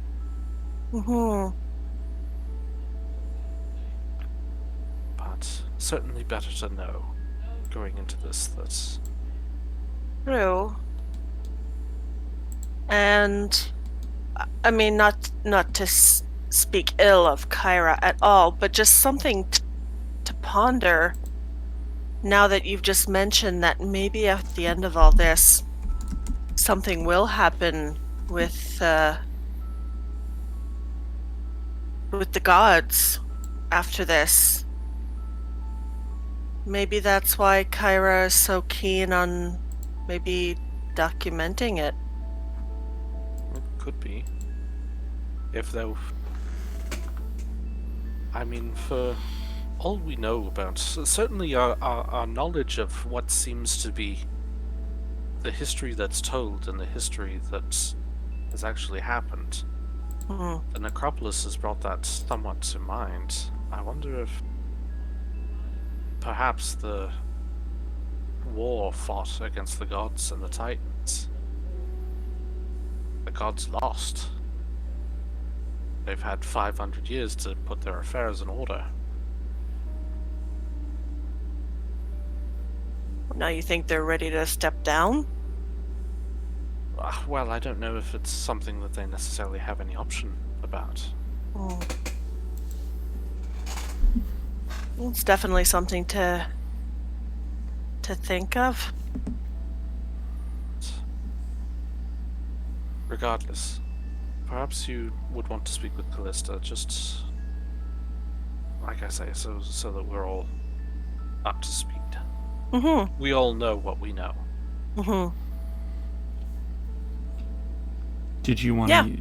Did you want to take advantage of this time to talk to Callista as well? Because I can, if you would like, I can fast forward to whenever you had a moment alone with Callista. This trip is 2 to 3 hours. It would not be hard to justify both of those windows. As well, I have to say that no matter what Kyra may be doing, and I won't sign my name to any theories you have, I think we can all agree that Kyra would be 100% okay with characters having an aside to speculate and theory craft. That would make her so happy. So what was I gonna say? Before this is even, like, while they're talking, I'm like, Callista, affection does not mean anything about feelings. Affection is a feeling, Craig. Oh, you keep talking about love and affection, and I don't know. I don't get it. You like Ugh. Where's my puppy? You said you were gonna get me a puppy. maybe we'll find one. You know what? You're right. We're gonna see a Let's three-headed see dog. a three-headed puppy. Yes. I was just kidding, but okay. I never imagine- see a puppy. I imagine at this point Kiki's probably coming up being like, "This is a dumb conversation. I need to talk. I need to talk to Cal." Just at some point where she seems to kind of just be walking on her own kind of thing. Nobody else is needing to talk to her, then I will approach her. And if there was, certainly a time where Kiki looked like she was going to bring Callista aside, I might, make a move forward just to distract Kyra and, discuss literature. Oh, hi. What did you want to discuss? Actually, I was wondering if you had any opinions on the writers of this time. Certainly you've been around for quite some time. Pick a genre. And she sort of walks ahead, and she her scroll starts auto writing itself like it does, and she starts going through her bag looking for she's apparently deciding different scrolls that it's not immediately clear, but there's basically one, each one is relevant to this conversation in a different way. And she's looking through those. Now, let's see. Did you want to know about their lives? Because they've been through some scandals themselves, or did you want to know about the stories that they wrote? Because I have some notes. Critical review. Certainly. She goes in, and then we'll just fade back to Callista and Kiki. If Callista heard any of this as Kiki's pulling her, we're like, wait, I want to put. Okay. Is this about the guard again? I'm so sorry. I didn't mean to make you uncomfortable. I just thought I was helping. No. Just in case you need to know. Stupidity doesn't do it for me. Okay. Incompetence and stupidity, no, it's the absolute turn off. You know what? Next time we meet someone you do like, let me know, and I'll kind of try to build a picture. Sure. I will. I'll let you know. All right. But, no, actually, what I wanted to talk to you about, apparently, last night, 2 nights ago, Okay. whichever it was, Tammy doesn't remember. Time is weird. It's a weird soup. Cray happened to come upon Kyra with Pythor, and he overheard them talking, and it seems that Kyra is keeping something quite important from us. And then I'll just kind of relay what Cray and Euphemian had mentioned. Yeah, I'll Squat's kind of yeah, that makes sense. I mean, she's been around for 500 years, so she can't tell us everything. But also, important stuff. I mean, we all know she likes things because of the big reveal. But also, he said something a little weird to me outside of Vulcan's hall. And like implied that there are things that she just can't say. That she wants to say but can't. So it's not really surprising that she like also has things that she doesn't want to say. You know? But also, yeah. But also the words were heard that, I mean, she doesn't like lying to us. I'm just hoping it's nothing critical that we would need to know that could, you know, hinder us, hurt us. I mean, she's been a great help. I'm so happy to have her with us. But I don't know. I don't know her enough to know if she's always been like this, with a new set of adventures, wanting to document everything, or if there's something about this particular adventure at this particular time. And I'll mention what Euphemian said about maybe something's gonna happen with the gods that are in place right now. Would you be okay with that? That would be your dad. Well, I mean, if they're genuinely tired of doing it, you'd think that they'd want to have a successor. You know, someone to take over for them. Regardless if it's my father or even Sidon. You think I mean, the Titans are also going to abdicate? It's kind of a scary thought. I mean, our whole world is based on having them and like adoring them, paying honor to them. And what are we gonna do if we don't have? What's that gonna mean? What's gonna happen? It's a scary thought.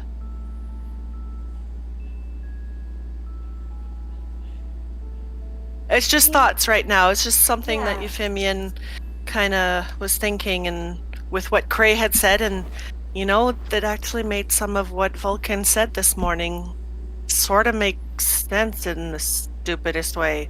Yeah. You're right. Yeah, I mean, I also noticed the other morning at breakfast that she was being a little evasive. It's a little strange. Mm-hmm. I just kind of chalked it up. I mean, I knew she talked to Pythor because I asked her to, but she was just being a little strange. I just thought she was in kind of a weird mood. You know. Weird. Well, I mean... Now, the important thing to consider here is when you look at this kind of murder mystery, if you look at this kind of murder mystery, a lot of people read it as having kind of a queer subtext, and that's the thing. You know, that's a lot of things. Euphemian. Yes, it's text. How? It's text. So anyway, you guys continue what you're doing. She's just rambling about like the themes of all of this. And like, she would let you guys have your privacy, but like at this point, she is so happy to tell a story to a friend, to talk about stories, to talk about, not to be rude, but to one of the people with like an education for like understanding literature and stuff. She is just going bonkers, telling everything from like the interpretations that only a literal goddess of storytelling would pick up on, to like her fan fiction theories. She's just going crazy on this stuff. You guys can continue. I just wanted to touch on where she is right now. Would Cray be like scouting ahead while this is all going by like checking out like I don't know, random things on trees? Like I wouldn't imagine he'd be like hanging around doing anything. Yeah, I think we could agree Cray would just like sort of be in front. Like everyone's having like their major character building arcs, and Cray's like, God damn, are there any traps? You know, yes, in the open path. I can see that. Yeah, 100%. Great, that's Cray right there. I like it. Let's do it. He's out there doing whatever. Yeah. Anyway, you can continue. I just wanted to clarify that. This is a question that Tammy has for the rest of the group. players, not the characters and the DM. When Kyra did that healing thing on you and she gave you that extra power or whatever, we didn't see that, did we? Do we know that this happened? Yeah. Me? Yeah. I think you guys were there. She was loud.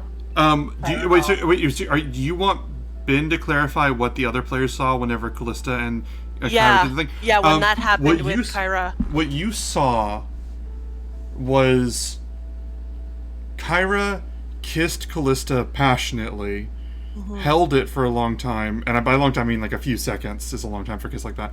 And then when she let go, you can see almost like this magic sheen, like brightness, wash over Callie, and then Kyra looked like she was just like exhaling whenever she broke apart from the kiss.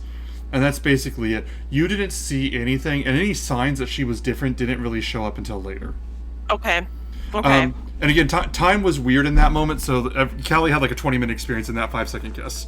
But that was about it. Okay, but that's basically what I wanted to see, is if I would have seen a very noticeable difference in Kyra right after. Other than, obviously, I think we were just in a battle, so we were all kind of like battle weary to some degree, but obviously it wasn't more than that for her. So, okay, then I won't ask about that at all, because to me, as far as I know, she just healed Callie while giving her a kiss, basically. Yeah, anything else that you would pick up on would have... Anything else would have been one of them making it clear later, like, oh, this is what happened. Because, yeah, I was thinking earlier when Vulcan was talking to us, it's like, he's losing his memory, or he's being cagey, but if he's really losing his memory and not able to keep it straight, like, is he losing his power? Are they losing their powers? Is that possible? Is that because we're coming to the end of this contract term kind of thing? And now with what Euphemian suggested, like, that's a lot of some very, very scary thoughts. Yeah, I mean, and with the weird dream that I had, I mean, that would make sense. What should we do?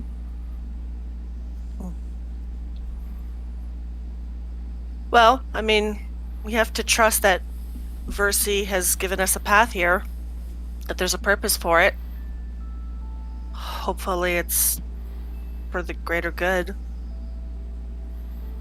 For a good turnout. I can do that. I hope. I'll keep my ears up on it. I feel like I want to let you guys roll for hints, but that's not what we're doing here. Okay, and that's it. Then we'll just kind of go off in our own little thoughts. Certainly, I think that the discussion of the themes of Storge in youth, then transitioning to the themes of Eros and to Philotia, the love of oneself and the love of a partner, must always be kept in mind when discussing these writings. No, absolutely. I agree. I never thought of seeing that applied to limericks the way that you say, but no, there's a lot of themes of passion and love of a lot of varieties in these, including self-love. So I think I see what you're saying there. No, that makes a lot of sense. This is nice. This is nice. Well, I want you to roll here. What we're gonna do here. I want you to roll. What would you be in education check? History, insight. I'm gonna say Arcana. Let's just do Arcana. Okay.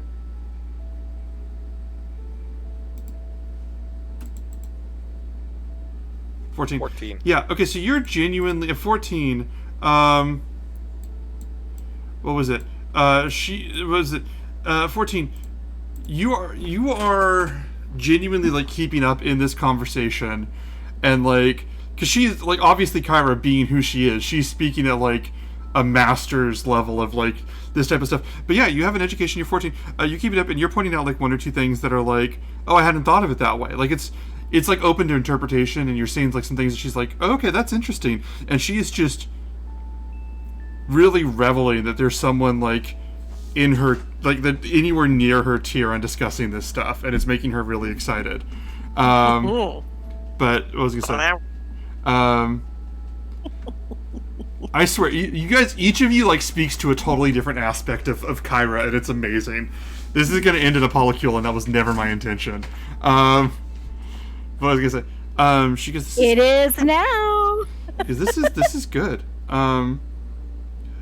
She goes, there are a few other stories that I would love to read, that I would love to discuss with you. Maybe later we can discuss what story you think you're telling right now too.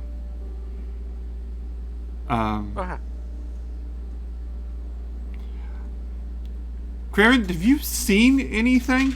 Craren, I want you to roll you're just looking at, we're out in the place. We're coming up on Oh dear Lord, we're in the middle of a forest. We're coming up near the forest. Craren, I want you to roll investigation with advantage.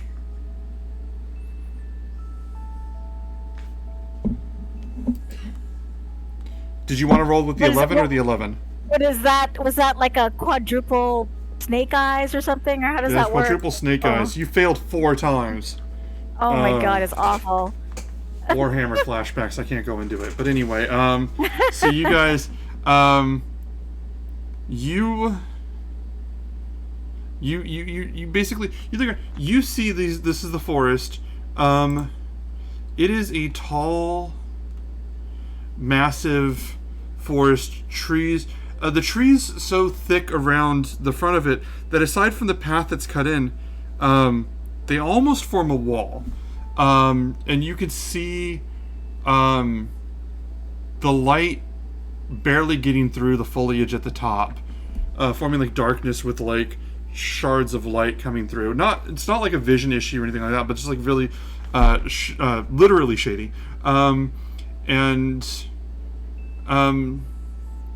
Towards the front you would see a statue of a person just deep in thought, almost completely obscured by the vines wrapped around it and the leaves that have fallen upon it over the years. Kyra looks at the statue. Oh. Okay. She goes, I think Aesop was right about something. He may have forgotten. It's been a while. There was a temple here to one of them. I don't think it was used anymore. I don't think it's been used in a very long time. I think this whole place has been given over to the things within it. So, let's all be careful, okay? Now, brings to mind, it seems that... Did you think of another story? Ray and Callista both directed to see the Mossy Temple? Possible that it's this. Oh, right. And she looks and she goes, are we about to have reveals? Alright. It certainly seems like we're in the right place, if that's the case. And she like perks up, she goes, okay. She has a quill. She is ready for the character reveals, whatever they may be. What was it? I guess I'll wait for Tammy for a second since she stepped away. I'm here. Oh, hello. And Tammy's back. Anyway, that's Kyra's secret. So I heard you. I had it on my phone. They are headed to Tammy's. They are following the clues that led to the forest, and what Kyra is saying is that there was a temple long ago that was used for one of the Titans, but it's basically been abandoned, and most intelligent races, which is to say like the ones that build like civilizations and stuff, have kind of just let this everything in here sort of become property of the magical races that live within it. And Kyra's saying, yeah, if we're gonna be in here, we gotta watch our step. So, are you guys heading in? And if so, who's going first? Can I look at the statue real quick first? Sure. What are you looking for? I just kind of want to see if there's like any writing or. Roll an investigation check. I love that sound. 10. 10. You look at it. Roll a religion check, actually. I'm going to give you a religion check with advantage.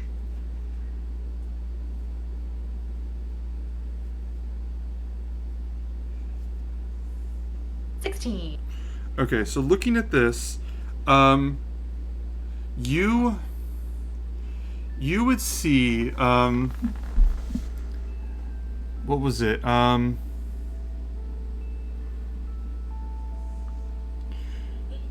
You would see, writing on it, let me think of how I want to phrase this.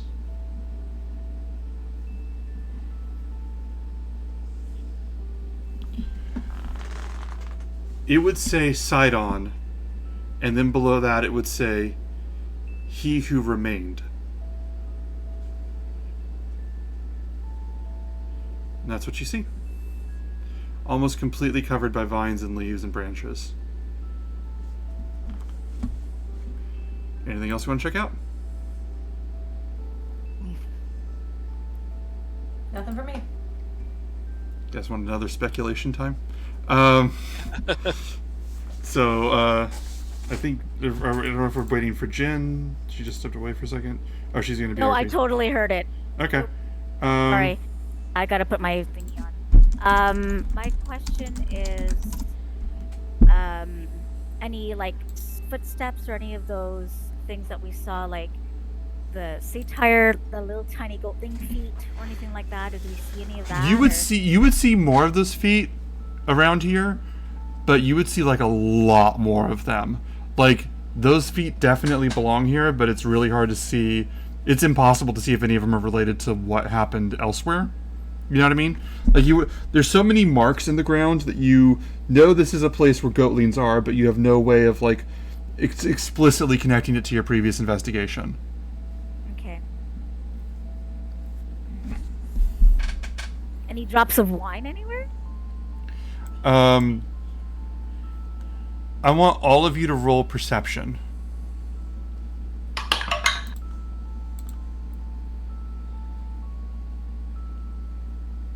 18. 11. Okay. Man, 12. 19, Kiki. Okay, 1 second. Let me double check something real fast. You immediately smell. Yeah, you smell wine, you smell honey, you smell fresh leaves and nature and flowers. You just smell honestly so many of the beautiful things just flowing through the air here. Is any of that like weird magic smell you were describing? I'm sorry, you got cut off. What was that? The like weird magic smell that you were describing earlier. Is that also in there? Not that like we were the ones who smelled it, but like. I would say, yeah, you know what? I would say actually, you would also, all of you that rolled above a 10, so that'd be all of you, would definitely smell magic, like just this sort of tinge of. This is a place, and the only place you've been to, where the words I'm about to say make sense. And if you described it to anybody outside of this forest, they would all together have trouble to understand. But this is a place that smells like sunlight.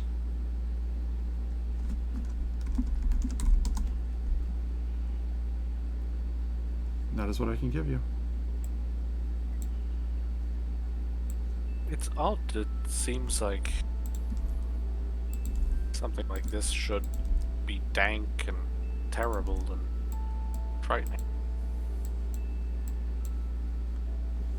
Yes, it's Really pretty. Do you think it's like sanctuary in a scary place pretty, or do you think it's like, oh, I think that we're finally safe, but oh no, pretty? I think a little bit more of the last one. Oh no. I'll take that bet. I figure we'll just proceed with caution. Maybe leave them a little note to say we're coming by. Say that we just want to chat. They speak the common tongue. Well, I mean, I certainly mean- it seems like the guards understood them, so I suppose that answers that. well, I also assume that a little bit of coin might also be helpful in speaking.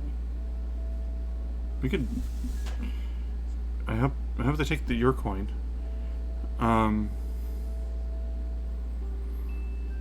So, do you want Are we to? gonna? What's up? Were we gonna go in? I think so. Sorry. No problem. Who wants to lead? Push I don't- Kiki into the front. I might as well volunteer. But before we Um, go in, like I said, I think I'll leave like a little bit, like maybe like a silver coin, and just be like, we just want to say hi. We're just coming in. Like a little note somewhere. Maybe I can grab like, I don't know, some parchment from one of my party members here, and just write a little something like this little silver for you and your tribe. Just want to say that we're coming in to just have a chat. To just have a chat. I love this. Yeah, I was also gonna hang back, and I was gonna leave a gold at the Sidon statue as a... Yeah, it'll You- be by Sidon statue for sure. You leave a gold inside a statue. Is that for Sidon, or is that for the forest, or what is that for? And For I say, Sidon. okay, so yeah, I was about to say, I say Sorry. that I say that in the sense that if you are making an offering to a god or titan, it is something that like could be sensed, like the intent could be sensed. Oh, I see. So like if you did that, I'm not saying it's a bad idea. I'm saying that like if you place the gold there and we're thinking to yourself, I'm giving this to Sidon, Sidon would be aware that a gift was given to him. It's not like giving away your location or something like that. I'm just yeah, does that make sense what I'm saying? Yeah, I'm gonna do it. Okay. And mine is to the Goatlings. Just be like, we're just gonna talk. You Some bribery thing, just to give you just a chance to talk. you place a gold on the statue, and you feel eyes watching you so stoic that it's impossible to say if it's why don't you roll insight? Ooh. 22. 22. Yeah. You, as you're trying to, no one's actually there, but as you're trying to push through and understand what you've just done, you feel the sense that someone out there is trying to understand you the same way. Almost like the two of you are like trying to, at that moment. As you all, are you continuing then, Kiki? Yeah. As you continue, you hear birds and creatures just sort of scurrying and crying out almost through every bush around you guys. And you see like the shafts of sunlight leading you through. And then as you're walking through, the trees so dense, they start to open up into just one large open clearing with a number of statues around. A number of statues around, each of different people.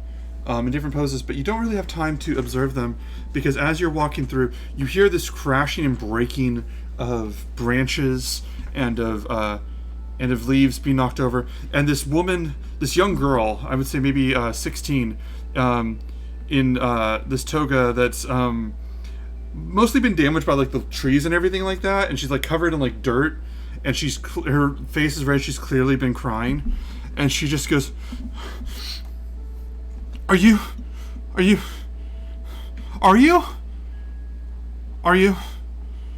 We what? Are you real? Are you real? Please? For real. real as anything? Are you real? Can you help me? And she runs towards you all. As she runs over, and Callista, you were the first one. I want you to roll a persuasion check. Okay. That's a 21. Yeah. She runs over to you, grabs you in this hug, and then just immediately pivots around and this hug, like she moves, and now she's like hiding behind you. And as she does, you hear this rustling, and you see these things burst out of the bushes, and like 2 of them drop down from the trees. You see anyone that told you these were satyrs. You see these things maybe 3.5 feet tall, with goat legs, a human torso, and pure goat head. Not goat-like, but like a goat's head at the top, and they have the human arms, and they look. Their horns are twisted back sharply, and their eyes are red. And they all look at you. One goes, "Oh, look, it's a pathetic starveling." One goes, "I don't think that one has any hair on their legs at all." And one of them looks over at you, and one of them looks at Kiki and goes, "Oh, you plague sore on a pig's ass." And they all just look at, and all of them just start rambling and saying these things. And then one of them steps forward and puts out their arms and goes, "Now, we've already had our dinner, but don't separate us from our dessert." And at this, I just wanted to say that the moment I saw that little girl come out, my staff was out because Yeah. I was gonna punch her, but apparently that wasn't gonna happen. So I'm gonna put you guys on the map.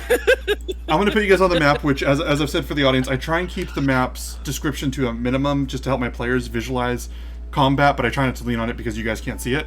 But yeah, as you guys look out, you see, and I don't have her, the young lady on the map, but you see these Hey, there we are. goat things jump out. I would need Callie, Crayrin, and Kiki to each make a wisdom saving throw. Is this a charm effect? Nope.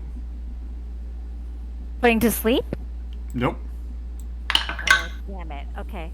Hey! 13 Oh. for Kiki. 20. Crayrin, what'd you get? I don't know. 12? Hang on. 12. 12. Okay. Each of you feels, when they say these things, these insults range from incoherent to, like, oddly personal for someone you just met. But, like, as you're saying them, you feel in your mind this indignation of, like, that's not true. And, like, Craven, they called you bald legs, and you're like, no, my legs are fine. And you almost find yourself going, like, really angrily, no, fuck you, my legs are fine. I'll fucking break you for that. And, like, and Callista's just finding herself really annoyed at just the insults that she's been thought, and her mind just goes to wanting to just beat them with her fists. Kiki, you hold back your rage. Each of you is able to fight these thoughts back, but you do realize something in that moment. The insults that they are saying to you are laced with so much malicious glee that they can actually worm their ways into your mind. They're looking at you and they're thinking this, and I need all of you to roll for initiative. Yeah, we are. Beat the shit out of these things. And hold on one second. Yeah, all right. Oh, fuck. Oh no. This is my good roll. I mean, Okay, it was. can you guys clarify what you got for the audience? Kiki 5. Natural 1, which is a 5. This is great. Mine totals to 10, so at least. Okay. The music's quiet again. Okay. Oh, Euphemian. I guess you lead this charge, my friend. Kiki, Crayrin. I'm adding all of their numbers to my Statomatic, which is a very important thing. I believe, what is Kyra's initiative bonus? It's something ridiculous because she's the goddess of, like, speed. You were last time we fought. You said you were just gonna have her go at the top of. Yeah, that's 20. right. Yeah, I'm just gonna have her go at the top of each round. The Goatlings. Ooh, okay. They are. I disabled my beyond 20, and I regret that.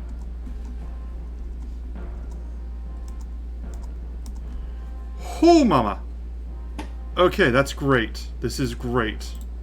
Let me call out all of these Oh, I hate it. in a row. Just setting this up real fast.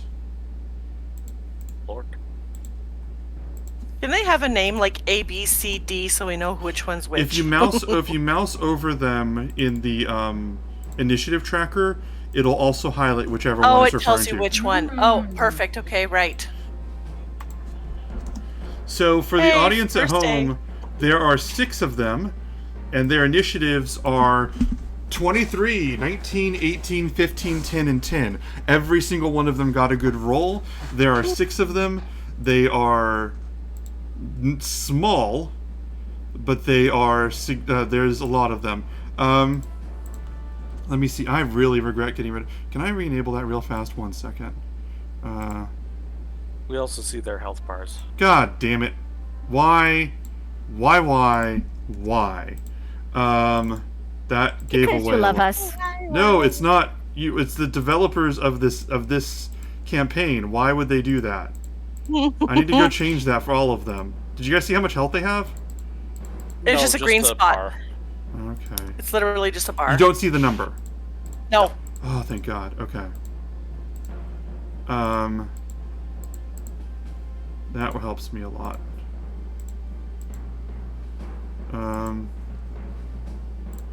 Okay, here we go. Let me double check something. Let's see.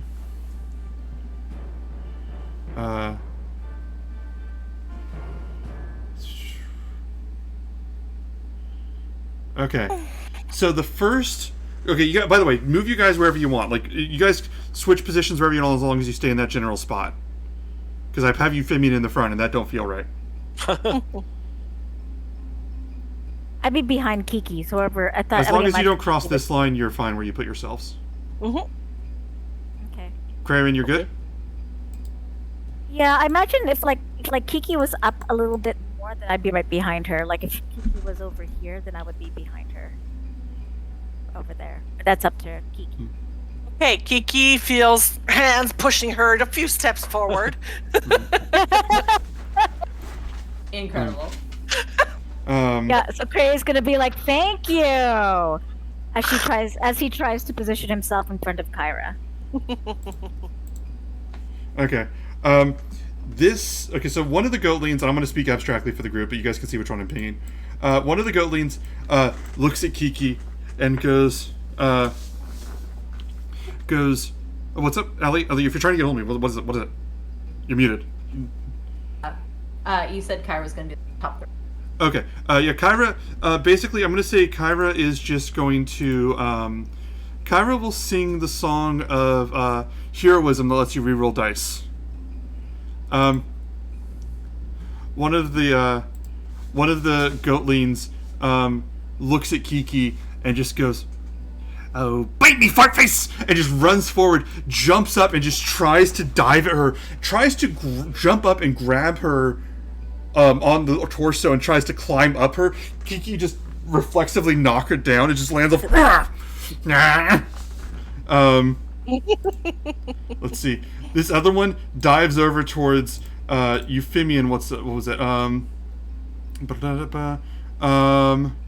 Dives towards Euphemian and cast shield. Would you cast shield? Okay, so what does that bring your armor class to? +5, so that'll put me at 17. 17? Alright. So, and this thing jumps up, grabs your arm, as you're casting shield, grabs your arm, and then climbs up, grabs your face, and then grabs behind your head, and just grabs your face, starts pulling on your hair, and just goes, "Oh, I got the nerd! I got the nerd!" And just like pulling on you. It is attached to you right now. And you're going to have disadvantage on any attacks while it's attached to you. Euphemian, it is your turn.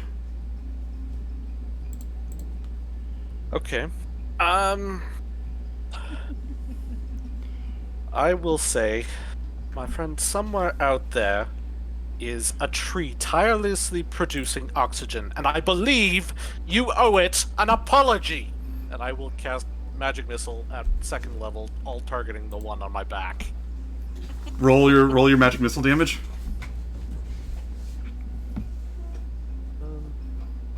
2, 3, 4. All right, you shoot, and you hit it. You hit it. Fall back. As you hit it, it goes, "God damn nerd!" and falls over to the ground. Just falls back and just collapses. It is completely dead and out of the battle. Oh. Sorry, 1 second. And its last words were, "I died of nerd." What was it? The next one's turn. This one, the one lower, jumps over one of the broken pillars, and tries to jump towards Callista. Let's see. This one jumps, tries to climb. Callista, how would you knock it away if it's trying to grab you? I just see in my head that I like headbutt it. Alright. Let Yeah, go. it tries to jump up to you. You try to headbutt it, knock it. Oh! That's its whole turn. This other one runs towards, or this other one. Actually, I'm gonna say this other one steps back and pulls out. It has a sling. Hey, short stack! Swings this thing towards you. What was it? What's your armor class? Your armor class is Who's short stack? to Yeah, there's 3 of Krarin. us. Oh. Krarin hits you and just this rock just hits you square in the head, knocking you dizzy from it does 5 bludgeoning damage to you as it hits you back, and it looks at the other one and goes, "Look at that." What was it? What was it? One more. Yeah, a lot of them got actions. I'm gonna say this one moves over. No, that would have been to Kiki, where they're positioned. That would have been to Kiki. The attack would still break through Kiki's defense too, so all of that stays the same. But yeah, because it rolled really high. But it's 5 damage to Kiki, not to Krarin. Yeah, I did miss that because I missed the positioning. That one would call you shark bait, not short stack. This one would say short stack just for the continuity. Yes, and would swing at Euphemian or Kraven. Let me see, Kraven, your armor class, and it swings at you. Let me double check something. Yeah, it swings. You would be able to dodge out of the way. I was seeing if you had deflect missile, but deflect missile doesn't apply since it missed. So it, and you just instinctively dodge out of the way, and Kyra ducks out of the way too. What was it? You all rolled really bad on your initiative. Me. That's true. This one's gonna run up, and I'm gonna say this one's gonna try and climb onto Kiki.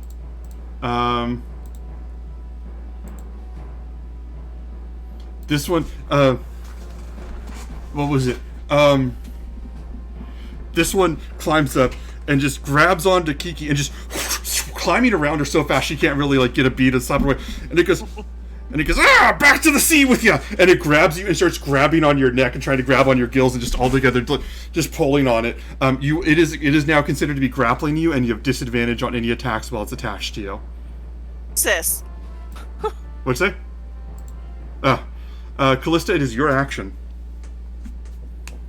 Alright, so I think, let me see real quick. I think if I pick this spot, all of them are within 20. Is that correct? Let me double check. That spot. Your math is good, my friend. Okay, cool. She's pointing at a spot on the everyone- map.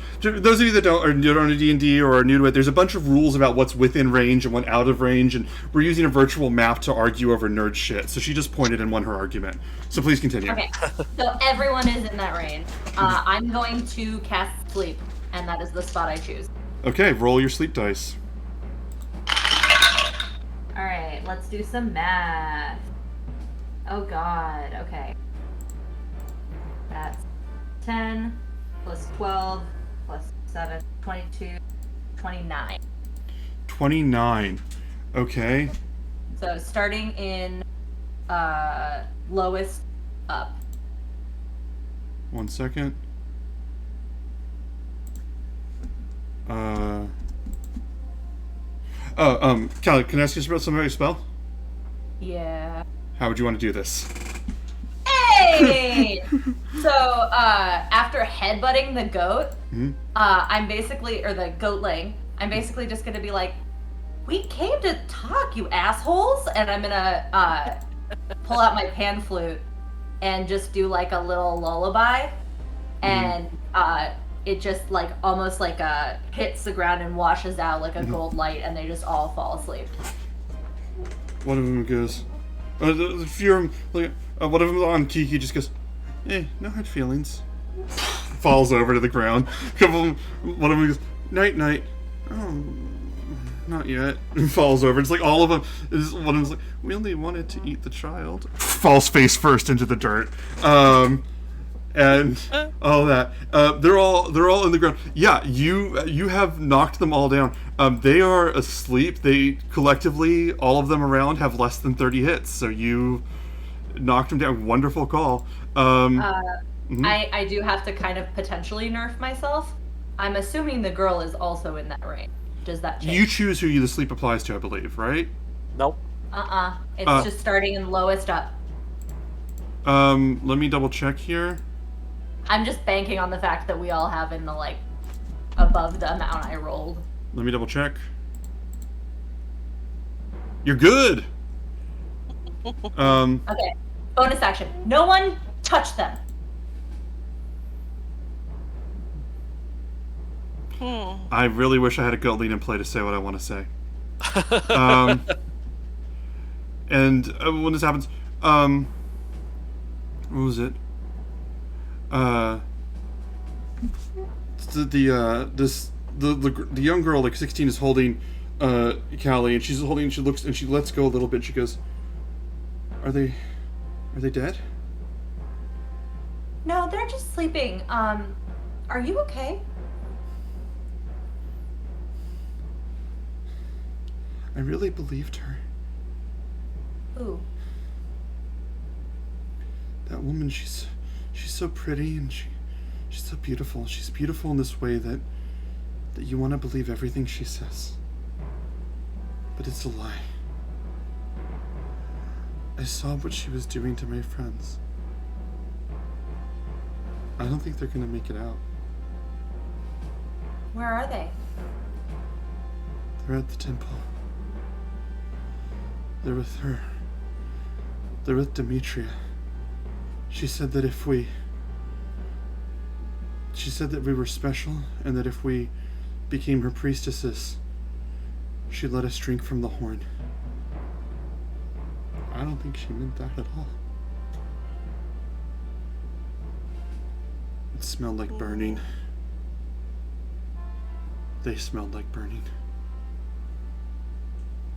Kyra goes, the creatures smelled like burning? Like trying to get the notes just right. Like, trying to be delicate about getting the notes right. And the woman goes, or the girl goes, no. My friends. Oh. And that's where we're going to end this session.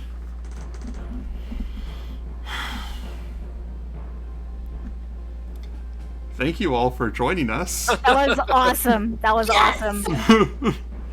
Finally. I want to go and beat the shit. I was like, I'm gonna remember my drunken technique. I'm gonna beat the crap out of these things. No, that's fine. I can use it for somebody else. I get it once per day, and it's only worked on Euphemian so far. This is true. At least I'm good for something. That was wonderful. I wasn't. The thing is, we're gonna do like an after hours thing. We're still streaming, so like the thing is, the viewers might want to know, but I don't know if I think this group knows. I have a policy. Typically, I don't think I've told this group. I have a policy typically of avoiding fights that are too easy, because I think that it wastes the player's time a little bit. But I really wanted to see what would come out of this one, because I thought it would be really fun. Good introduction to the Goatlings. I love all of your. Okay, not only is the fish bloody amazing, but your insults. Like, oh Yeah. my goodness gracious! Yeah. I got the nerd. Oh my god. I got to play so many dumbasses this session. Delightful. Absolutely delightful. It was so wonderful. So wonderful. Allie, as Callista asked me what the thing was I wanted one of the Goatlings to say that I couldn't get to say, she said nobody touched them, and I wanted one of the Goatlings to say, not the first time the nerd has heard that. But I didn't get to. I didn't get to put that out there. Yeah, the Goatlings have insults that range from juvenile "you have fart breath" to like genuinely cutting "why would anyone say something so cruel?" And it's all random. It's all random across the board. And if they say something to you, you have to hold on to not be magically goaded into making a reckless melee attack against them. And so they can just bring you down that way by just completely overriding your strategies. Like with the reckless rules, or just like takes your action?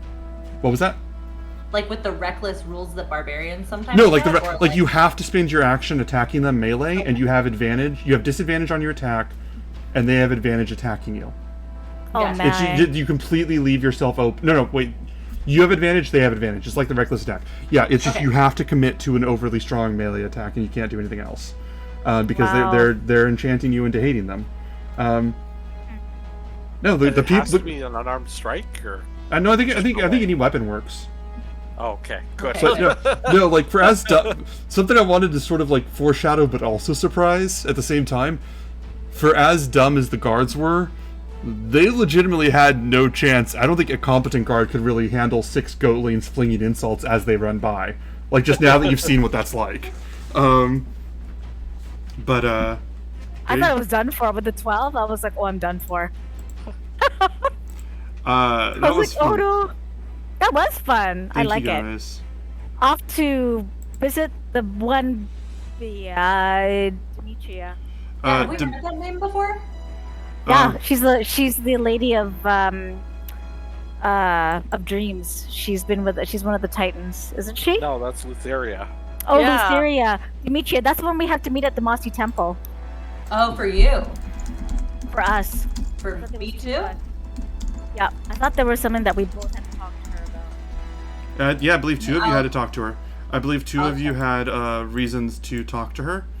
Yeah. Demetria, and this is going to be a blind spot because, like I said, like Kyra's been able to give you guys a lot of information. Volcon gave you a lot of information, but this place's whole deal was how much everybody stayed out of the way. So this will be different.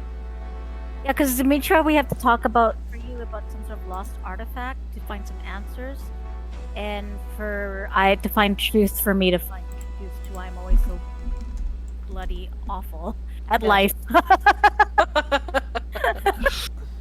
If only that's true in real life too. Vicious mockery. Okay, so I Yep. really thank you all for coming. Thank you all for coming, and also Pleasure to meet everybody that's new. And yeah, we got some new viewers here. We have some new viewers. If you're watching, please give us a follow because we're trying to go for affiliate. Then we can get some special emotes in there. I don't know what the first one will be. I'm personally voting for Crayer and looking grumpy, but it could be anything. But what do you say? Yeah, emotes have to be special. Being Cray and being like, that's just normal for him. That's fair. Maybe him kind of skipping along like, I have a friend who's a girl. Yeah. Yay!" Yes. That would be awesome. That would be I great. just feel like that scene in Road to El Dorado where he's like aggressively strumming his lute. I think we need one of those with Callie. Yes. 100%. Yes. Can we do that one like the Mad Max one where like flames are coming out of it? Oh, that'd be great. That would be Could not great. be farther from her aesthetic. I know, but it would be so cool. It'd be great. What was I On gonna say? level up. On her level up. Oh my gosh, and like having one of the Goatlings on on your gills there. Yes. That'd be kind of funny too. So thank you also. If you're new, we do this 6 p.m. to 10 p.m. every Monday. We're going to keep going. We also try to frame each story so that it can be every episode can be a jumping on point. So if you want to bring your friends, whatever. Anyway, thank you all. You all are wonderful. Have a wonderful night. Don't do drugs unless you do. I'm not one to judge. Talk to you all later. Thank you, Bye, everyone. everybody. Good night, everybody.